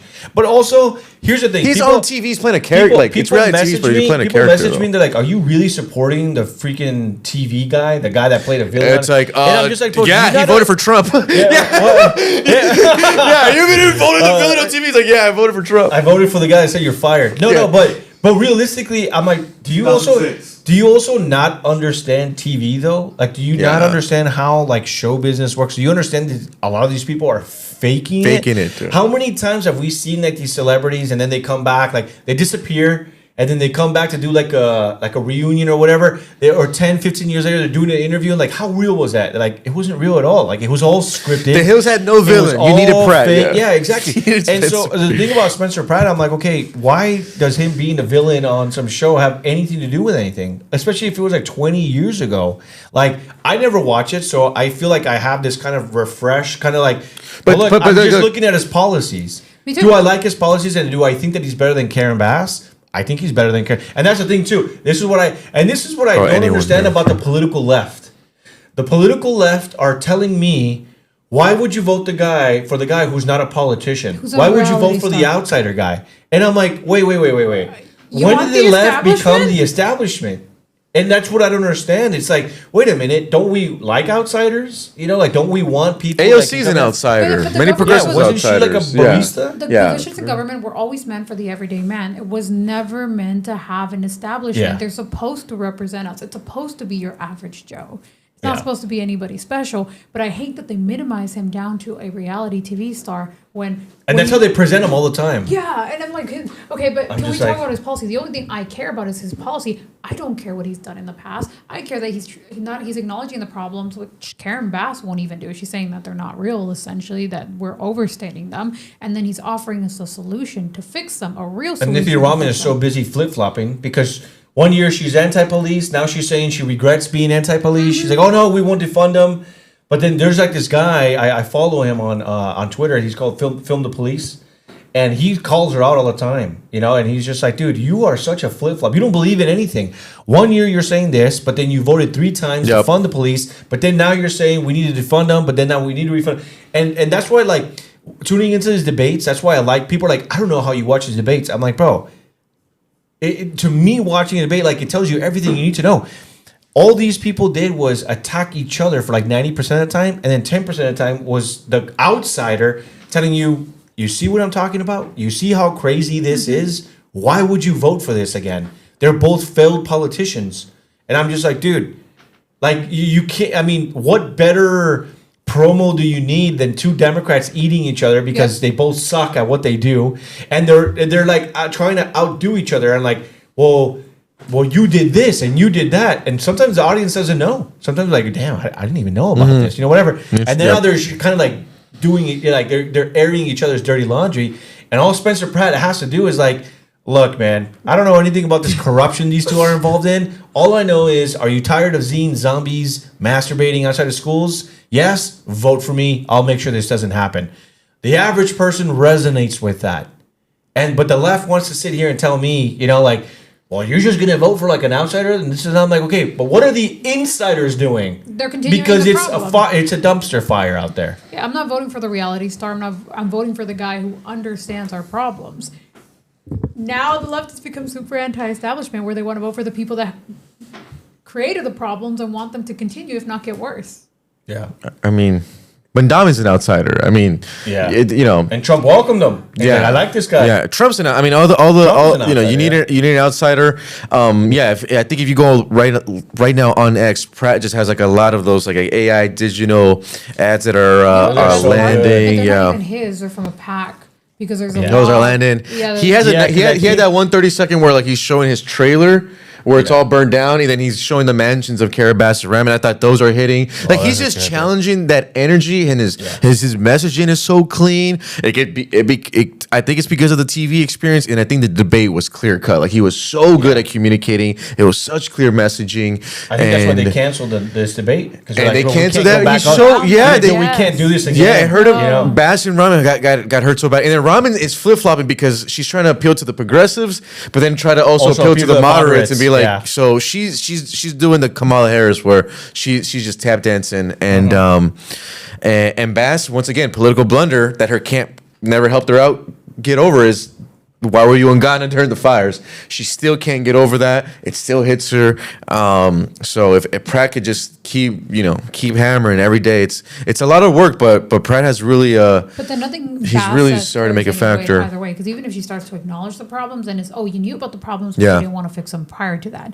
What's different now? What's different this time? So I don't think anything Karen Bass says is going to help her. I think it's only going to dig a deeper hole for her. Yeah, no, I agree, and I think that if she makes it out alive at the end of all this, it'll 100% be because of the establishment. Absolutely. So it's just making sure she is not ousted, especially by an outsider. Because some of the things that Spencer Pratt has talked about what he wants to change, I'm just like, damn, bro, like you're going to be disrupting not just Mayor Bass, but all these cronies. Because he calls it a mafia. That's what he's like, dude, it's literally a mafia. It is. If you guys, did you guys watch the Joe Rogan interview with Spencer Pratt by chance? No. I've seen some of it, yeah. Dude, it's really, really good. I recommend, I did, yeah. Dude, he's talking about he really gets into the weeds of the corruption that is California. He talks about the homeless corruption. He was talking about how there's like organizations that they hired this guy to buy a home at Home Valley, right? Whatever, $1 million, $500,000, etc.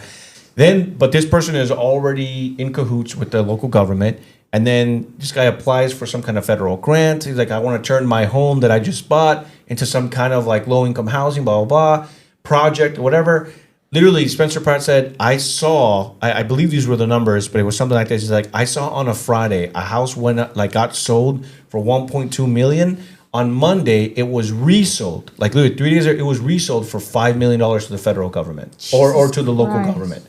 Because it's all like money laundering, and all that money goes right back into the politicians' pockets. And that's why you have like, I don't know, what is it, 10, 20, 30, 40, 50, 60 nonprofits in Los Angeles.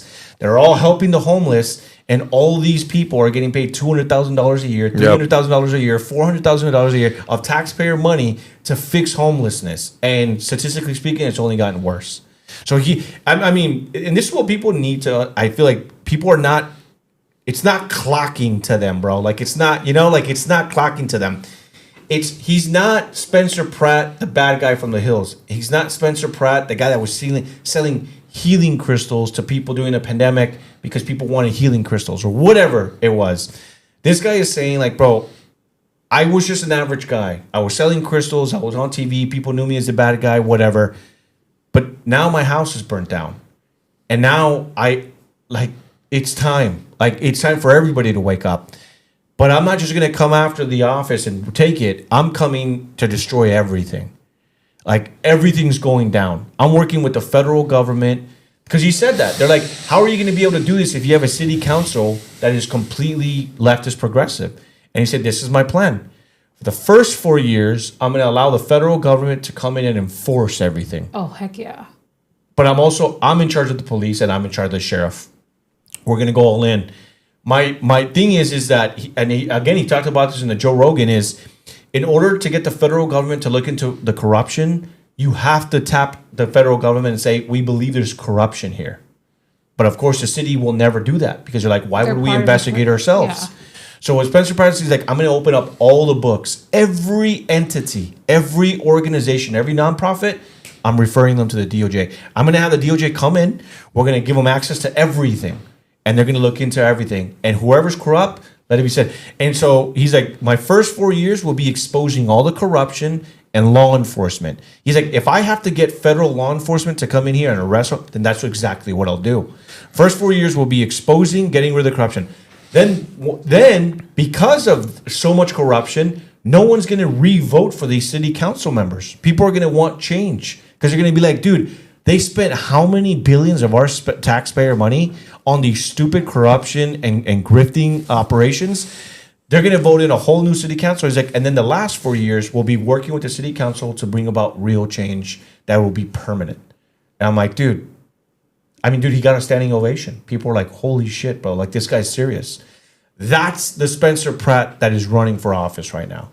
And that's what I think, again, like people, it's like, how can you sit through the debates? And I'm like, well, you fucking piece of shit moron. Maybe if you fucking tune in, you'll actually know what he's fucking running on. Instead of like, oh, the healing crystals guy. I'm like, he's not debating. I don't know where that's from. I've never heard that. Yeah, I've never heard that. Yeah. And I'm just like, dude, that's why maybe turn off the freaking MLB or the NBA finals and actually tune into a damn debate, bro. Sorry. It's just, it pisses me off, bro. Because I'm just like, dude, like I'm sitting here listening to him and I'm like, bro, who in their right mind would not vote for this? Like, you've got to be a dumbass. You really do. And then I've got people messaging me like, really? The bad guy from the hills, that's who you're supporting? And I just want to... I've not, you know what? I haven't had any bad feedback from Spencer, from supporting Spencer Pratt. Like, if I talk about Hilton, I'll get feedback, right? From Spencer, I haven't had any bad feedback. At least not from people who are sensible. All right, let's move on to the next one. It's still kind of along the same lines, but we'll get a little bit into the congressional stuff. One of the most expensive wild fights to oust a top GOP, Mr. Thomas Massie. People were very interested in hearing your guys' thoughts on Thomas Massie. He is arguably one of like the America First people, right? You had kind of Marjorie Taylor Greene. She ended up retiring. Lives in Costa Rica now. That's Really? You didn't see that? No. So apparently she's in Costa Rica right now, and she said, "Here's to like a new beginning." And so Laura Loomer and other people, not Laura Loomer, other people that I don't wish to say their name, but they were saying like, "Oh, this is what America First is." I guess is you move.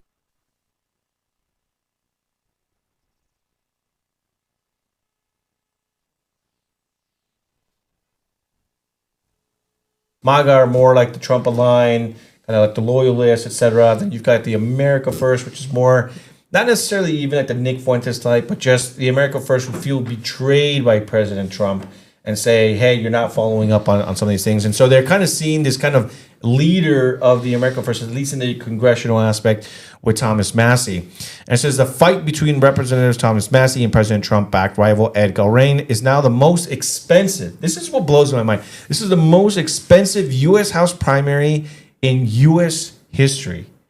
I think Thomas Massie, I listened to his interview with Tucker Carlson, and he was saying that like his opponent has gotten like $10 million plus to run against him. And it's like there's ads on top of ads on top of ads running against me.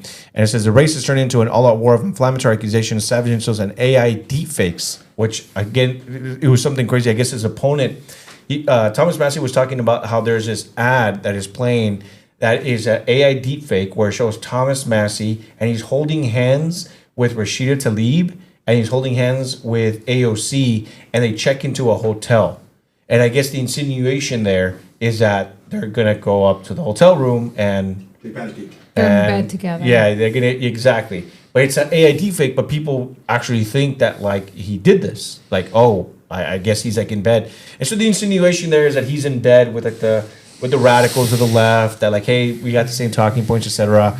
But I think coming out of Ohio, people saw kind of the same thing, right? We had Vivek Ramaswamy, and he was going up against Casey Push, who was kind of like the white nationalist or America First guy, etc. And he got slaughtered. I don't know if were you guys paying attention to that race at all by chance? The Ohio race. This was a primary. So you had Vivek Ramaswamy, and he was going up against this guy. He was like a famous YouTuber, Casey Push or something like that. It's like Peusch.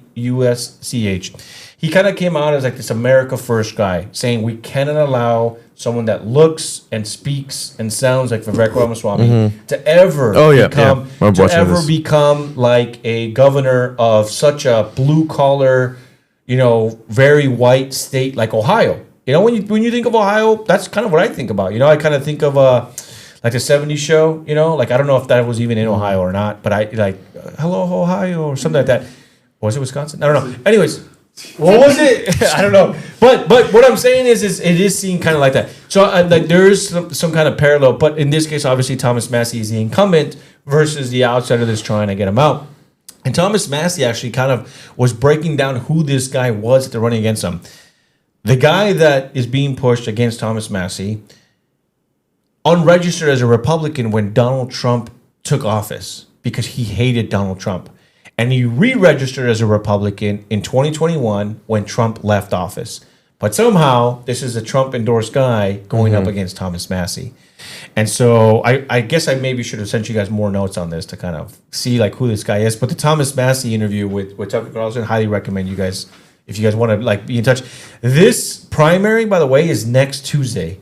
So it's like the whole nation. I think with mayors, Spencer Pratt is like the hottest race out there. Right. Maybe with governors, I would even argue that maybe California is also like the most looked at because it's freaking California. Yeah. And the monumental shift to have a Republican take over like in decades. And don't give me none of that Arnold Schwarzenegger was a Republican because come on, bro, that was just trash. But with Congress, like all eyes are on this one. It's the most expensive one. And so I kind of wanted to get your guys' thoughts. People were asking, like, what do you guys think about it? What do you guys think about Thomas Massie? What do you think about the infighting? Do we think that he's being pressured out because of foreign lobbies, etc.? What are you guys' thoughts? I mean, on Thomas Massie, I think it's just clear. Look, President Trump, if you're not 100% loyal with him, then you're against him. So Thomas Massie, I think, has voted with Trump on 80% on issues, and I think the small 15-10 have been obviously extremely divisive for the president. But they've been beefing it for a while. They've been taking jabs. It's not I would say an alarming development. And then Trump was always going to back his opponent and endorse him, and then obviously urge all his followers to do the same. So I don't think it's honestly just a Trump 101, where like if you're not 100% with him, even if you're a Republican, then he's going to do everything he can to oust you. I think what kind of the big split obviously was the Iran war. And I think that's where then Thomas Massie probably dug down and everything. So that's where I think was probably the major split. I still think Thomas Massie wins. He's really? Thomas Massie has faced Trump-endorsed opponents before, so it's nothing new for him. I still think Thomas Massie might overcome, only because of the economic message of there's no more excuse for Republicans on gas. This whole thing, like where this war was supposed to be over and all this stuff, like it's done. And I think Thomas Massie, should overcome it, but not surprise. All right, we do have our first super chat of the night, and it is to please make Jorge stop breathing heavily into the microphone. Yeah, they paid for that. That's great. They paid for that, bro. They're like, please make Jorge's heavy breathing a fourth host on the show. That's good. All right, with that, Araceli, what are your thoughts on this race? What do you think? I like Thomas. I like the son. You like Thomas Massie? Yeah, I like people who can say no. I don't like a group of loyalists where everybody's saying yes every single time, because then, nobody's going to correct you when you make a mistake. So that's why I like Massie, because he can stand up to Trump. The guy he's running. You don't like Trump? Oh, you hate Trump? I apparently, yes, I hate Trump. Wow. No. So I just, you're never going to agree with somebody 100% of the time. And maybe that's why Republicans aren't as effective as Democrats. And I'm not sure if it's a good or bad thing, right? Because if Trump does something publicly, he's going to get criticized by Republicans first before anybody else. When Democrats do something, like when Biden did something, when Biden was doing whatever he wanted, we didn't see a public disagreement from Democrats. So maybe that's why it makes us less effective.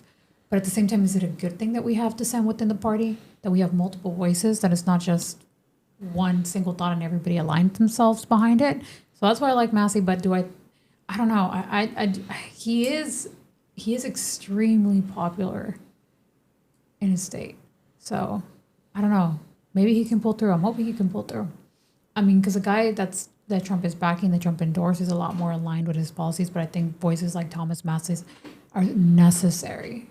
But what would you say to the argument in which like dissent is good, but when you're not voting with your party, because there's like the argument that Thomas Massey's not voting with Republicans, that he's not backing some of the policies that Donald Trump wants, that if the vote were to be taken to the floor, that Thomas Massey, because obviously we know that like in the House of Representatives, the Republicans hold a slim margin. Mm-hmm. So it's kind of like every vote really matters at this point. Like you need every Republican to be able to vote. So when Thomas Massey says, I'm not going to vote for this, it actually does kind of throw a wrench into being effective. Being effective. Exactly. And so people will make the argument, it's not that Donald Trump likes Lindsey Graham or likes Ted Cruz, but it's like, we can work together.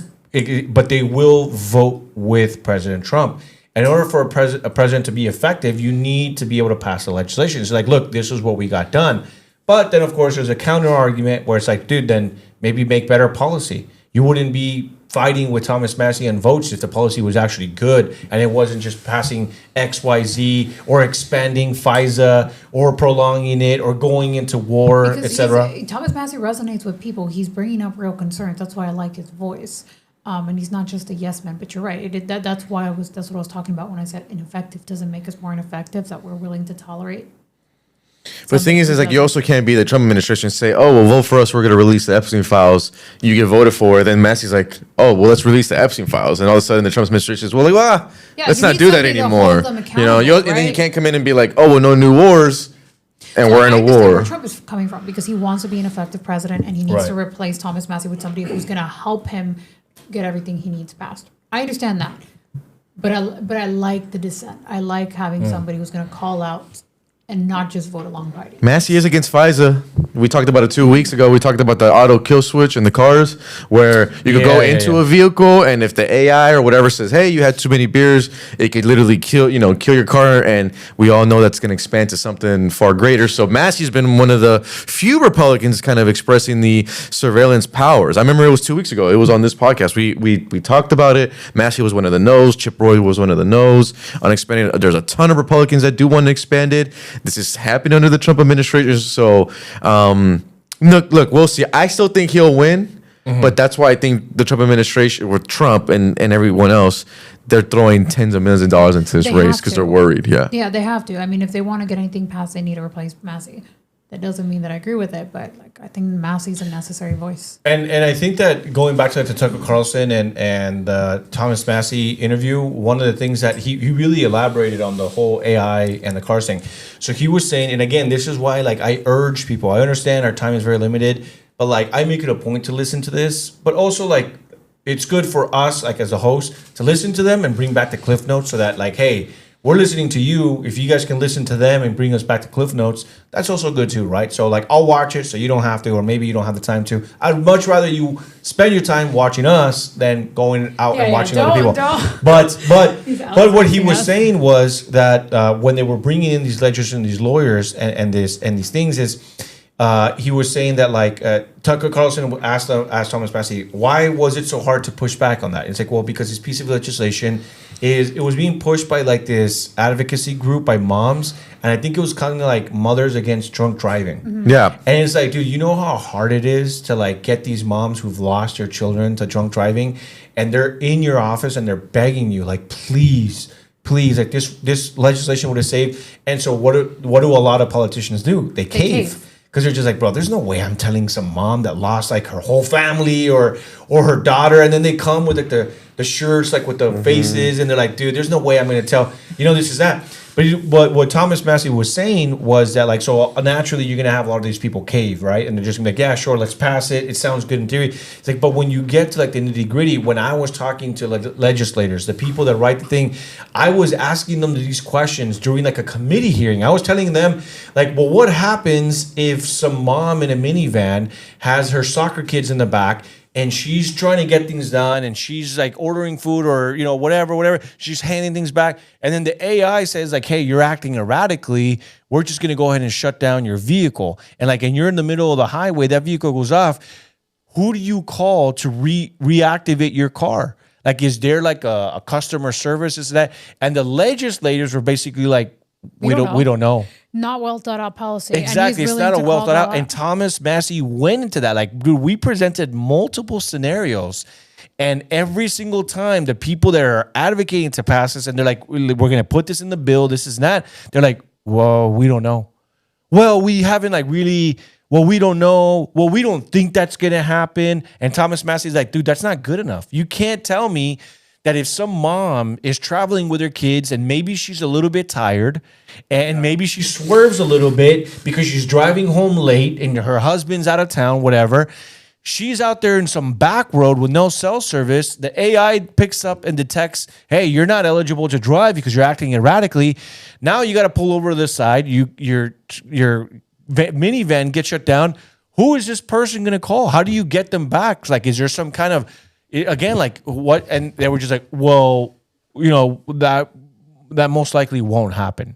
Like, but it could happen. They're like, well, yeah, technically. They're like, dude, this is not good thought out policy. No, it's not. And the thing is that it's going to be in every vehicle after that is being manufactured after 2027. It's not like optional. It's not like if maybe like. Kind of like Tesla, right? It has a full self-drive. It's optional if you want to buy a Tesla and have full self-drive and have the little camera looking at you. It's optional. It's not mandatory. So some people say, hey, you know what? I'll have this if it means I got a full self-driving Tesla. But when it's mandatory, I think we know the American population and how they react with the mandatory stuff. But it was an eye-opening interview, and I got to learn a lot more about the AI stuff. And he kind of does go into like some of the maybe some of the reasons why he believes he's being attacked. Obviously, he doesn't receive any money from AIPAC. He had that controversial thing he said a couple of years ago where like every congressman has an AIPAC handler, et cetera. Oh, how controversial to talk about reality. Yeah, I know. I've seen some of your comments Which with people ones? asking you about AIPAC and stuff like The that. worst part is the accusations they can check. They can check where the money comes from, if there's any money at all. So at this point, you can stop and just look. But the fact that the issue is that people don't actually even care if they're getting donations because all of this is public record. Instead of accusing me of like receiving donations that I haven't received, why not just go check and find out yourself? Yeah. Well, they don't know how. They just want you to say it. And if you don't say it, you're a shill.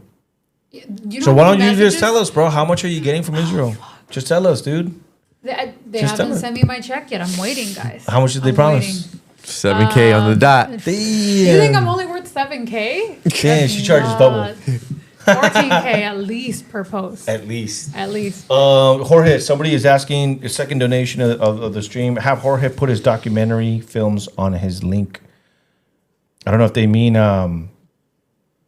Oh yeah, I'll do that. Yeah, check it tomorrow. We'll I'll get the documentaries back up there. I actually just soon. did a speech in San Diego, and I shouted you out, man. It was thank you, about man. border security, and dude, we got to get more of those documentaries on like the cartel stuff.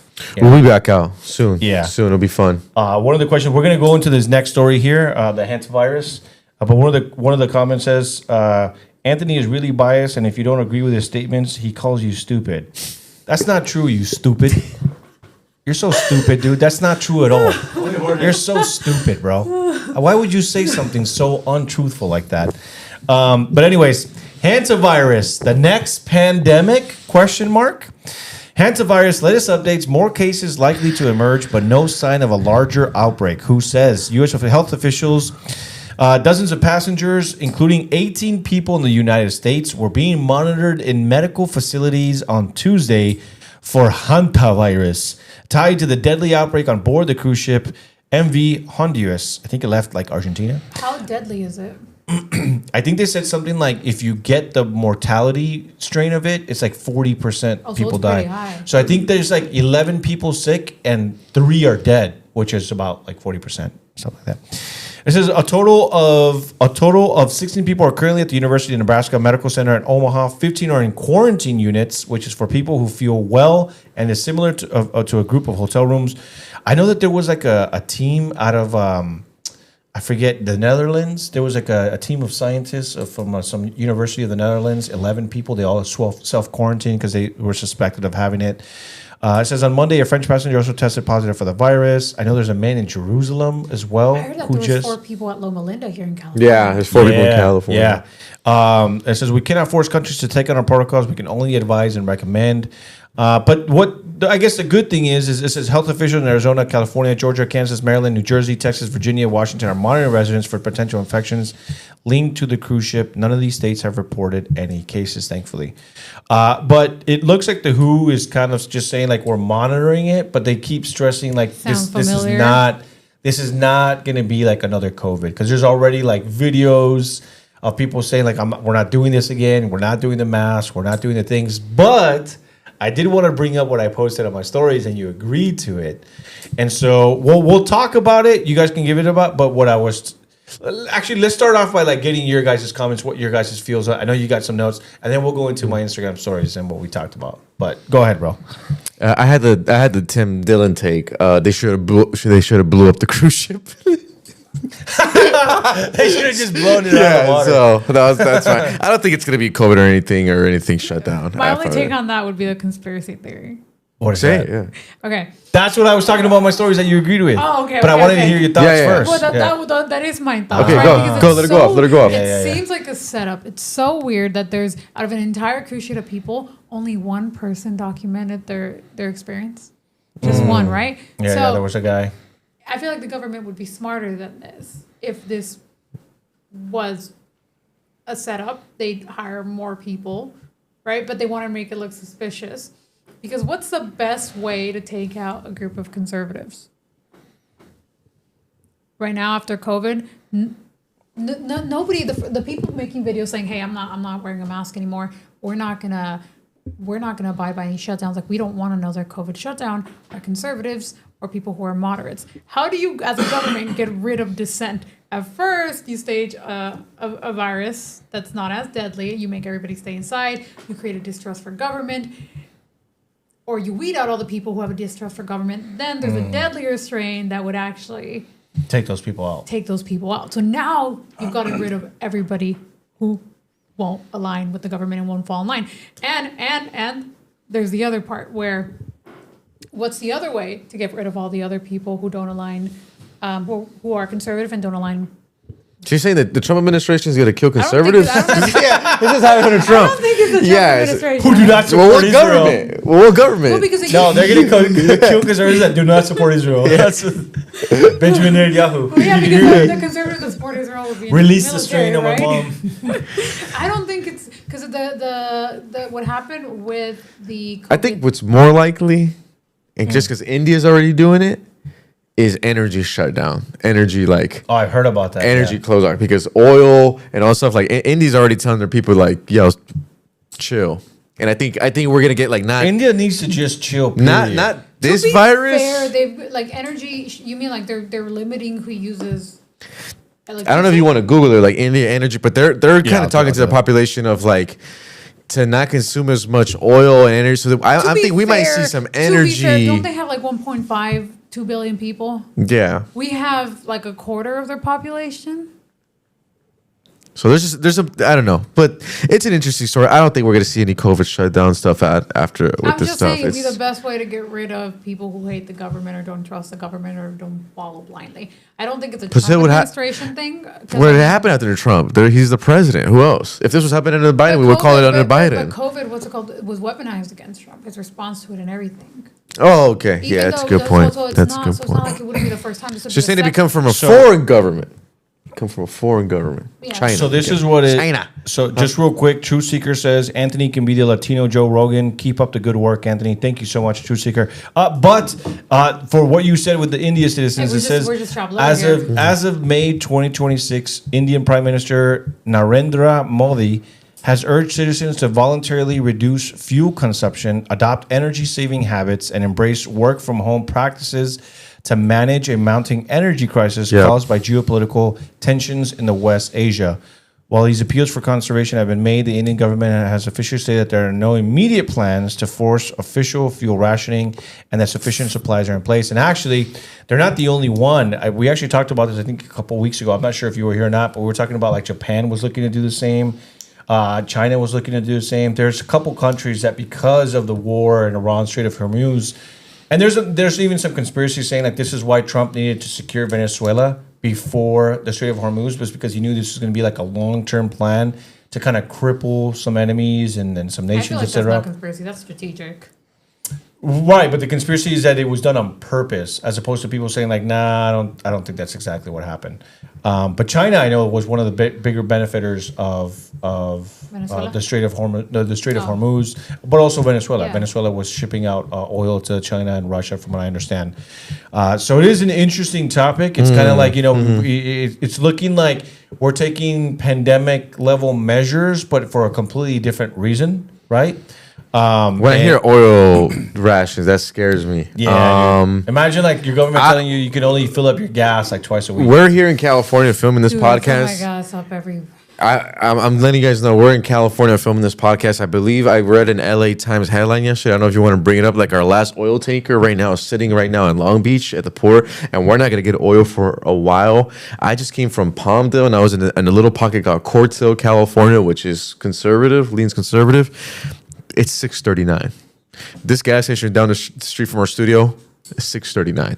And it's only going to go up. This is the LA Times. It says the new Corolla, a Hong Kong flag tanker, docked at the port of Long Beach in early May 2026, delivering California's last expected shipment of crude oil from the Middle East for the foreseeable future. The Told you, shipment chat. followed Iran's closure of the Strait of Hormuz, cutting off a key supply source responsible for roughly 30% of California's imported oil.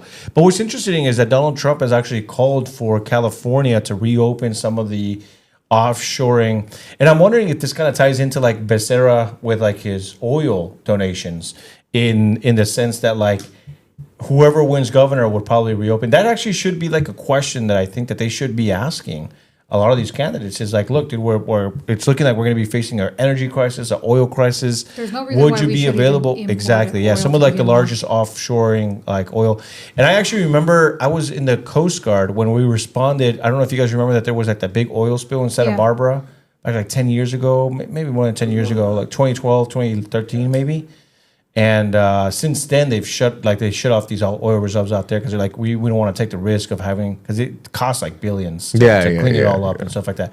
And I remember they were sending like everybody, even the Coast Guard was involved. There was like a huge cleanup and all that stuff. I think at that point, California progressives saw it like as an opportunity, like, hey, we're just going to stop this here. But Donald Trump is like trying to sign executive orders that like haven't been used since like the 1800s or something like that to open them back up. I mean, it would help with the oil prices. It would, yeah. I mean, that already tells me that the president is panicking. This war was supposed to be over But I mean, 5 podcasts ago. Yes, he's panicking, but like long term, it would also help with California's oil prices because that's one of No, the I reasons know. why California's prices are higher than other states. So it's not even if we weren't in a war, that's something that should have happened to begin with. I agree. Cali has, yeah. We Yeah. have But to yeah, be this sort of- we don't need to be importing that oil. last oil tanker it's just a big story. It's gonna get it's just every week it's getting worse and worse. I've talked to a lot of people in my life and like it's I don't know. This is such a political blunder by the Trump administration. I don't think it's worth the risk. And then if you look at polling right now, Marco Rubio has overtaken JD Vance, and what does that tell Yeah. me? that JD Vance, since that war has started, you don't even see JD Vance because he was against the war from day one. He knew there's so much reporting out there because JD Vance is leaking to the press because he wants everyone to know, hey, I was against this. JD Vance is the only one who was like, hey, Iran is not Iraq. And now today or yesterday, Trump does a press conference and now says a ceasefire is on life support. I mean, yeah, from everything I'm seeing, like war is about to start back up any like second. From everything I'm seeing, which would actually be, I think, very detrimental to Republicans. And then today, I mean, this is what my notes is about today because this is the article I wrote. But like right now, I was reading that they're basically now Cuba's on the target, and I guess now a bunch of Senate Republicans are going up to Trump and going saying, "Hey, before we invade Cuba, we have to be done in Iran." And Trump and them. I mean, I don't know. They're to me like, and I was on a podcast actually, True Hustle with our boy JR, and he asked me. This was already a month ago. He says, "Jorge, 3 years from now, tell me about." Where will we be? And I'm like, I'm probably gonna be the minority. In 3 years from now, we're still in Iran. And his jaw dropped. And it's just like when you're dealing with a country with 90 million, this is what you get. And the thing is, the difference between Iran and the United States is Iran could inflict pain on their population all day. And they're used to it. No one's gonna get voted out. They're a regime. Where here, they know that the Trump administration could only inflict so much pain on the American people before the consequence of the election Our gas comes. prices can only go up so much before I mean, look, dude, as a Tesla owner, I don't care about you peasants and your gas. Bro. I guess I'm You gonna know have what to I go mean? buy a Tesla I got now. solar panels.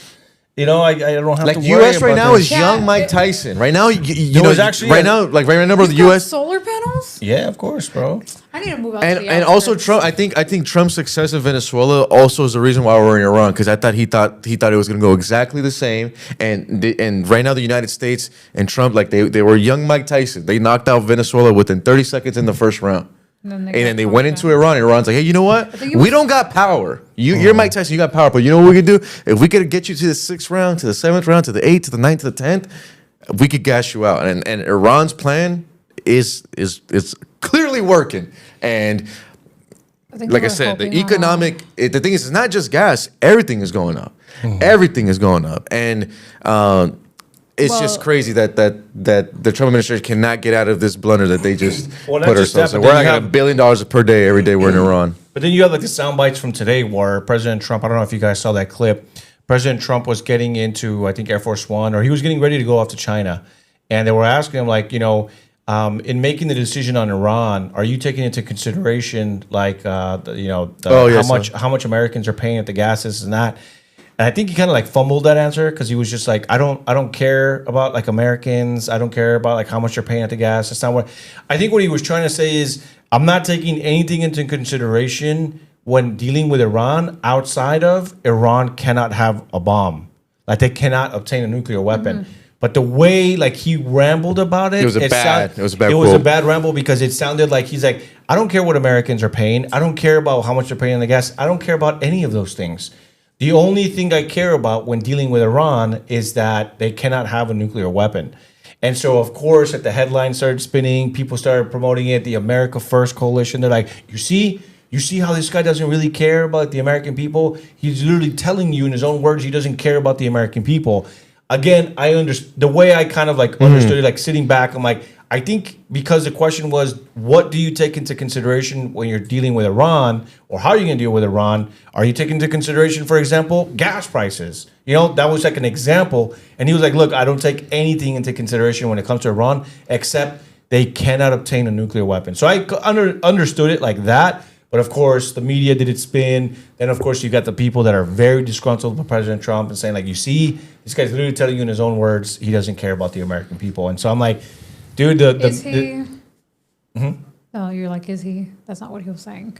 No, yeah. And I know the White House is just now discussing suspending the gas tax at 18 cents the federal gas per gallon. So that's also on the table. So we'll see. It's just, I just think economic is going to be the number one factor for voters, and people are feeling that pain at the pump. Yeah, especially here in the Golden State. But just circling back real quick, and then I guess we can wrap it up here with the hantavirus. That was what I had posted on my story. So what I said is, if I were the government, and I wanted to wipe out a portion of the population, but specifically like the dissenters, the people that don't appeal to authority or whatever, is I would roll out a fake virus or a moderate virus, and then overplay my hand as a government, saying like, no, you got to stay at home, you got to shut down your business and that. You create a larger distrust in the government, and then and then you roll out with some headlines saying like, oh, I guess we were wrong. Face masks didn't work. Oh, I guess 5 booster shots didn't work. It wasn't really that effective. Because what you want is you want more, like, hey, who are the people that maybe regret it, that are now like completely anti, saying if it were to happen again, I don't want to do it again. And then what happens is a real virus happens. And then all these people are already making the TikTok saying, I'm not going to do it. I'm not going to shut down my business. I'm not getting the new thing, et cetera, et cetera. And then little do we know it's actually like a real virus with a high mortality rate of 40%. And now everyone's dying off because they're refusing to take whatever measures. And so I posted on my stories. I posted on my stories, and people were like, damn, now you got me thinking. Like, maybe I should buy a mask at least, or whatever. I'm like, well, first of all, like, that's not the way this new virus works. There's no masking. It's not like going off with droplets, whatever. You know what I mean? Like, that's why I think also the WHO, I don't think they're downplaying it. I think they're just trying to say, like, this is very different, dude. Like, the way it's spread is so rare. And, like, you got to get, like, the rare strain and this is that. And how is it spreading? From what I understand, it's like you need to get it off of a rodent species or something like that. But there's a strain that you can pass from human to human, and that's what the humans that are being. But initially, how you get it? Oh, that's what I was like. Yeah, but like once there's human to human contamination, then it spreads. Then it can spread. It's easier to spread. Let me see here. I'm trying to see because what I thought I read, I could be wrong, honestly. Is that there was this very, very rare strain that actually passes from human to human, and that's what was affecting the people on the ship, and now that's how it's spreading. Yeah, I personally don't think it's going to become the next pandemic. To be honest, I think going to mask up. Blow up the ship. No. It's too late for that. Sorry. We need to blow it up. But what I do think is I think the energy crisis is going to become like the next thing, because I think that if we go back to war and the Strait of Hormuz remains closed and we're not doing our offshore drilling and we don't get these things in place, I think we're looking at a midterms with like a record high energy crisis, never before probably ever seen. And I think that Republicans are going to stand to lose. I know we got like some redistricting happening where like Republicans are looking to gain over a dozen and stuff like that. I just don't know if that's going to be enough. People are just going to be upset. But what I don't understand also, like, again, if you're in politics, I don't know how voting for Democrats is going to solve the issue. That's what I was about to say, and that's what bothers me. It's what I'm saying is when Republicans who have a record of just not voting whenever they're not inspired by candidates. Like, we have terrible turnouts. So I don't think the problem is that they're necessarily going to vote for Democrats, but they're just going to abstain from voting, which means they're in turn voting for Democrats because they're helping them win. Right. But I don't think people think about it that way. But really, I don't see how voting for Democrats is going to help, but they're just not thinking about it like that. Yeah. All right. Finishing thoughts, anybody? Anything you wanted to touch on last minute? I guess, from national politics, just watch on Cuba. I think it'll be interesting if Trump does target Cuba and what that military operation would look like. And I think just here back home in LA, Pratt and Hilton's race are becoming very, very interesting. Both had great debate performances, especially Pratt. I thought Pratt's debate was good, and things are just looking really interesting here. It's May 12th today, so we're just round the corner from June 2nd. But a lot of it, like right now, it's kind of exciting times right now here in Southern California with politics. All the top candidates are like touring right now. We got the top stars actually in LA today. So it's just a fun time. Like if you're in the news, politics, like right now, SoCal, things are fun. The Republicans are putting up some really good fights against moderates. They're taking out some of the progressives. So I think this is fun. I think it's going to be really interesting. So it's going to go down in the wire, but that's going to be great. And what's crazy is that we're already hearing like rumors that DeSantis is going to be announcing he's running for president, supposedly. Oh, I called that last year. I told everyone. I told everyone last year. I'm like, people forget DeSantis is not from MAGA world. He is not a MAGA camp. And he's gonna run again. Do you think he can kind of hone in on getting some MAGA, but also getting some of the America First? Do you think he'll run as that candidate, or do you think he'll run more like as a Trump 2.0? I think he's looking at some of the blunders Trump is making, and I think he's gonna not try to run as Trump 2.0. He might try to do that like the MAGA first moderate. I think his biggest challenge is can he overcome Marco Rubio, That's what I was who's gonna also say. going to run for president, who's also from Florida. Yeah. But Marco doesn't have. I mean, I know this doesn't make any sense. He doesn't even have the baggage of the war because he's just like Secretary of State. He's such a well-false politician. He's like, hey, I'm just here with Trump. Trump. where It's his cause. where the war baggage is more on Vance, and I think that's why in the polling, Marco has overtaken Vance. Also, I think because the Republicans with the ice and they overplay their hand, running Marco also pulls that Hispanic report back, and I do think that if they go into Cuba, I mean that's a huge win for Yeah. that's gonna win for. So it's gonna be fun. Like I said, it's just an interesting time. I totally expect DeSantis to come back. He can't run as Trump 2.0 because Carl DeMaio is going to take the Trump, or not Carl DeMaio, but he'll take the Trump 2.0. He'll Who? have the endorsement. Rubio? Yeah. No, Rubio's not gonna be Trump 2.0. He's way more He's Yeah, more but moderate, I more see moderate. But I Trump think he'll be more endorsing- MAGA aligned than No, yeah, That's what I'm DeSantis. saying. Yeah, So yeah. I see Trump endorsing him. So that's why I don't think DeSantis can Yeah, run because as he Trump can't. 2.0. I was gonna say I don't think Rubio can do the whole like distancing himself from Trump because I think he understands still that he's still like such a big voice within the Republicans. He's gonna have to embrace it. You gotta have like a perfect handoff. You know, Yeah. you can't like because if he starts campaigning post midterms and he's like, oh, you know, Trump this, it's not, then Trump's just gonna be like, dude, screw you then. I'm not endorsing you. You know, and then he'll find someone and he'll endorse. He's got to whatever. embrace it. So I see him embracing it. I don't see DeSantis. Who do you think Trump would endorse? DeSantis? Well, No, No, that's Trump- his- that's what I'm Trump saying. just had- in political world, DeSantis is an enemy of Trump. In That's what I'm political saying. world, Oh, yeah. for So sure. he can't run as Trump 2.0. he begrudgingly No. endorsed He's him for gonna. governor. He's going to have to, and I don't see DeSantis appealing to moderates either. So he's gonna have to go after the America First. Oh, crowd. dude, DeSantis is like hated by Yeah. even moderates hate him. I know Exactly. moderates in Florida that like, dude, Do you I think he can't has a stand good this chance guy. of winning? No. I I don't think so. Rubio. I think I think Rubio Rubio has a great has chance of more winning. appeal. Oh, I was on the Tim Pool podcast like 6 months ago, and I said after the Venezuela operation, Rubio has to have a one-on-one meeting with Vance and say, "Hey, I'm letting you know right now, I'm the man, I'm the juice, I'm the one negotiating with Israel, Gaza, I'm the one negotiating with Ukraine, Russia. I just basically did the Venezuela operation. I have like 30 jobs for the president. I'm running for president in 2028, and if you are not my VP, then we're running against each other." He's like, "But we got to know You right think now." JD Vance is gonna run? JD, I think this is what I personally think. I think JD Vance was positioned to run, But it and didn't then work the out. Iran war has ruined JD.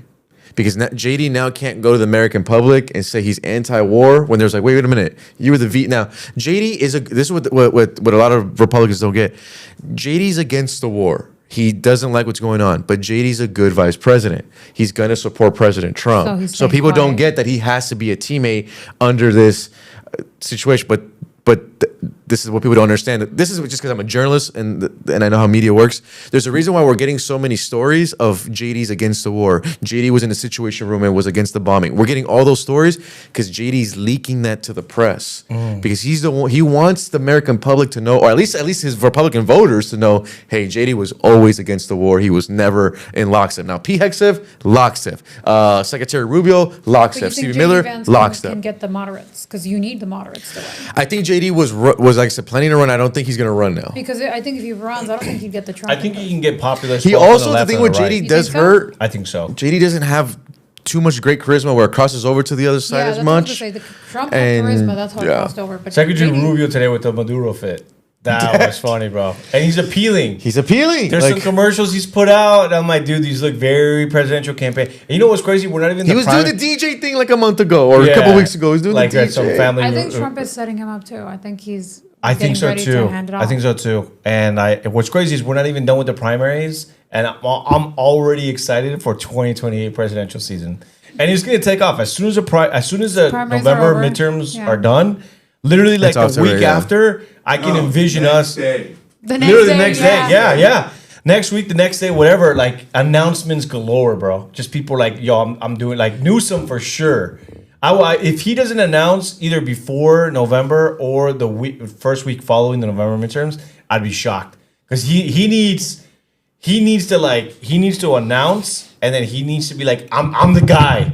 Because I think that because there's no clear guy for 2028, people are going to jump in, and if he waits too long, They can get traction. And I think that like Newsom's going to be like, dude, I'm announcing first, and like you guys need to fall in line. Obviously, you'll have all the Democrats that are going to. Not only that. You think they'll Not take on- him down though? No. Right? You know why? No. You know why? No. Not only that, Newsom has a war chest of money. Oh, 100%, He has yeah. a war chest Speaking of money. Pelosi So not is only is his he going to be auntie. like, "Hey, I'm running," no one's out. No one has more money, one's gonna and no one's going to outspend me. outraise me and Yeah. outspend me. But what about his record? That's what I was going Well, to say. no. His That's record another. is That's another abysmal conversation. in Right, sure. I'm just California. about money. Because imagine, but this is how I want disillusioned. AOC is gonna run. This is how they're delusional. This is how delusional Democrats are. He went to office. We had a $5 billion surplus. We are now running at an $18 billion deficit. We've defaulted on loans that have increased the payroll tax. Why would you vote for the man that has quite literally drowned California in debt? You want me to tell you how it's going to happen? You know, I can tell you. You want the answer to that? Yes. This is what's going to happen. Anytime his record is on the debate stage or whatever, this is all he needs to do, and he's going to win. Trump's fault. Let's move on to the next question. And people, why? That's- But that's what I'm saying. This is how delusional the left is. But I again, don't it's need you to just vote about falling. Republican. It's filing in rank. People, the American people, specifically Democrats, are going to say, "Are we going to go with the guy that sure maybe he had some losses in California, Some- et cetera, et cetera?" Well, again, dude, they're I know, going I to know. touch you on gotta everything. understand, people don't view it like you. frustrated. Yeah, Yeah. exactly. I'm not frustrated. Exactly. I'm No, frustrated for at the sure. thought process. Yeah. Or they're going to be like, or do we want Trump 2.0? Because unfortunately, even for 2028, somehow Trump Yeah. is still going to be on the ballot. Because it's like, it's probably going to take, honestly, another 2, 3, 4 10 years. 3, 4 presidential election cycles before it's like finally we're completely disassociated for Trump. And that's like if Junior doesn't run.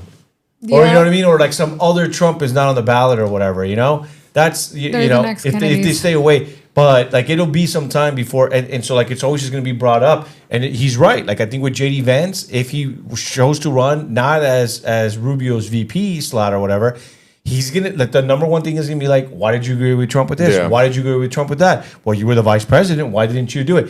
He's gonna be so on the defensive. JD's gonna have what I'm gonna call the Mike Pence problem, where it's, hey, I'm gonna run, but the thing is, he's so tied to the previous administration, he's gonna have no wiggle room to be himself. And I know everyone here and listening loves Trump and he's the GOAT, but that war is not unpopular, and JD cannot shake that off because JD was super anti-war. So that's where I think right now JD's like, I'm just gonna have to take that. We do have one last super chat here. Sorry, Richard Sweet 7842 says that the virus is a distraction from the Disney cruise ship. What's a Disney cruise? the sex children- offender. yeah, sex offenders that they arrested. From Not a Disney. distraction. Interesting. Not a distraction. Everyone's distracted. You think Not they need everyone. that? It is a distraction because now when you type in cruise ship, Oh. it goes into hantavirus. Oh, that is good. That's instead of okay the then. hentai virus. But the cruise ship thing happened after the hantavirus. yeah. That's a weird But that's story not about too. theory. That's Yeah. a weird story too. Yeah, dude. It's going to be interesting. Well, look, last thoughts. It's fun. It's a fun Yeah. time right now. No, Paul. It's gonna be fun. 100%. Dude, We're almost there. It's gonna, and it's just going to ramp up. Yeah, right now it's like that.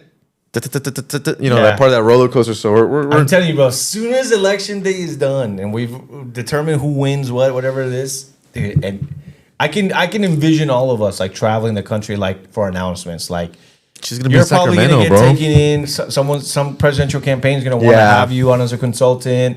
They're gonna tap you for this. We're probably Rubio gonna should be tap you. interviewing people. You should get into the administration. Yeah, that would be fun. Well, Rubio, this Rubio, guy's gonna yeah. be looking at like every Hispanic influencer or voice out there, bro. He's gonna Yeah. be like, yeah, How do I apply? Is Adesanya the Marco biggest? Rubio. Marco Rubio. You're like the biggest If out of you're- SoCal right now. If you're listening, right? Who's bigger than Adesanya out of there's SoCal? like Emily Saves America. I'm bigger than Anthony. across all Oh, there is- socials. Yeah. Really? Like, if we add up all our social No, media not on the followers- X though. Anthony has an X. You don't Oh, have. shoot, I don't have an X. Yeah. You need to get the Okay, X I following. need to Also, X do you, followers. do you I forgot have about you have a second account too, right? I have a bunch of accounts. I have a TikTok following with 80K. Then and only another fans. one No, with but what 80K. about on Instagram? Because I have another one with Don't even 60,000. get me started on how many followers I have there too. Tiene I OnlyFans? have a second Instagram account. It's called the Brown Racist, and I got 60. Well, don't. I've got 60,000 followers there. So I don't know if you took that into account, little Missy. I do not. Okay, are we wrapping here? No, Let's wrap it. No, next- Final okay. thoughts is going to be fun. It's Final fun, thoughts, it's fun. Araceli, what do you think? Yeah. Next Thursday, we bring in all of our accounts and then we count our followers. Araceli, last thoughts. Tiene autismo. I'm glad everybody showed up today. There you go. People did say that this was a much better show than the last one. Good job, guys. I mean, I was every here. week we're going to do better, guys. Last week I wasn't here. That's why it's already Oh, better. that's what it was. You need the middleman, bro. Well, next week is going to be the Kentucky primary. So next week when we do Because the I'm like show, the stepbrother you guys yell at. Both of you guys yell at me. Nobody yells That's, at you. you. When I told you I didn't vote, you freaking were about to punch me. I bet I don't yell. You were. It's on camera. All right. Yeah. All right, Sergio's getting ready to end it. Everyone blown. Guys, thank you guys so much for tuning in. This is Politics on a Spectrum. Thank you guys. Politics on a Spectrum. Appreciate all the super chats. I think this is a record for the super chats. We definitely have enough for tacos, ladies and gentlemen. So if you guys want to go eat, Sergio, if you want to go eat, we got it ready.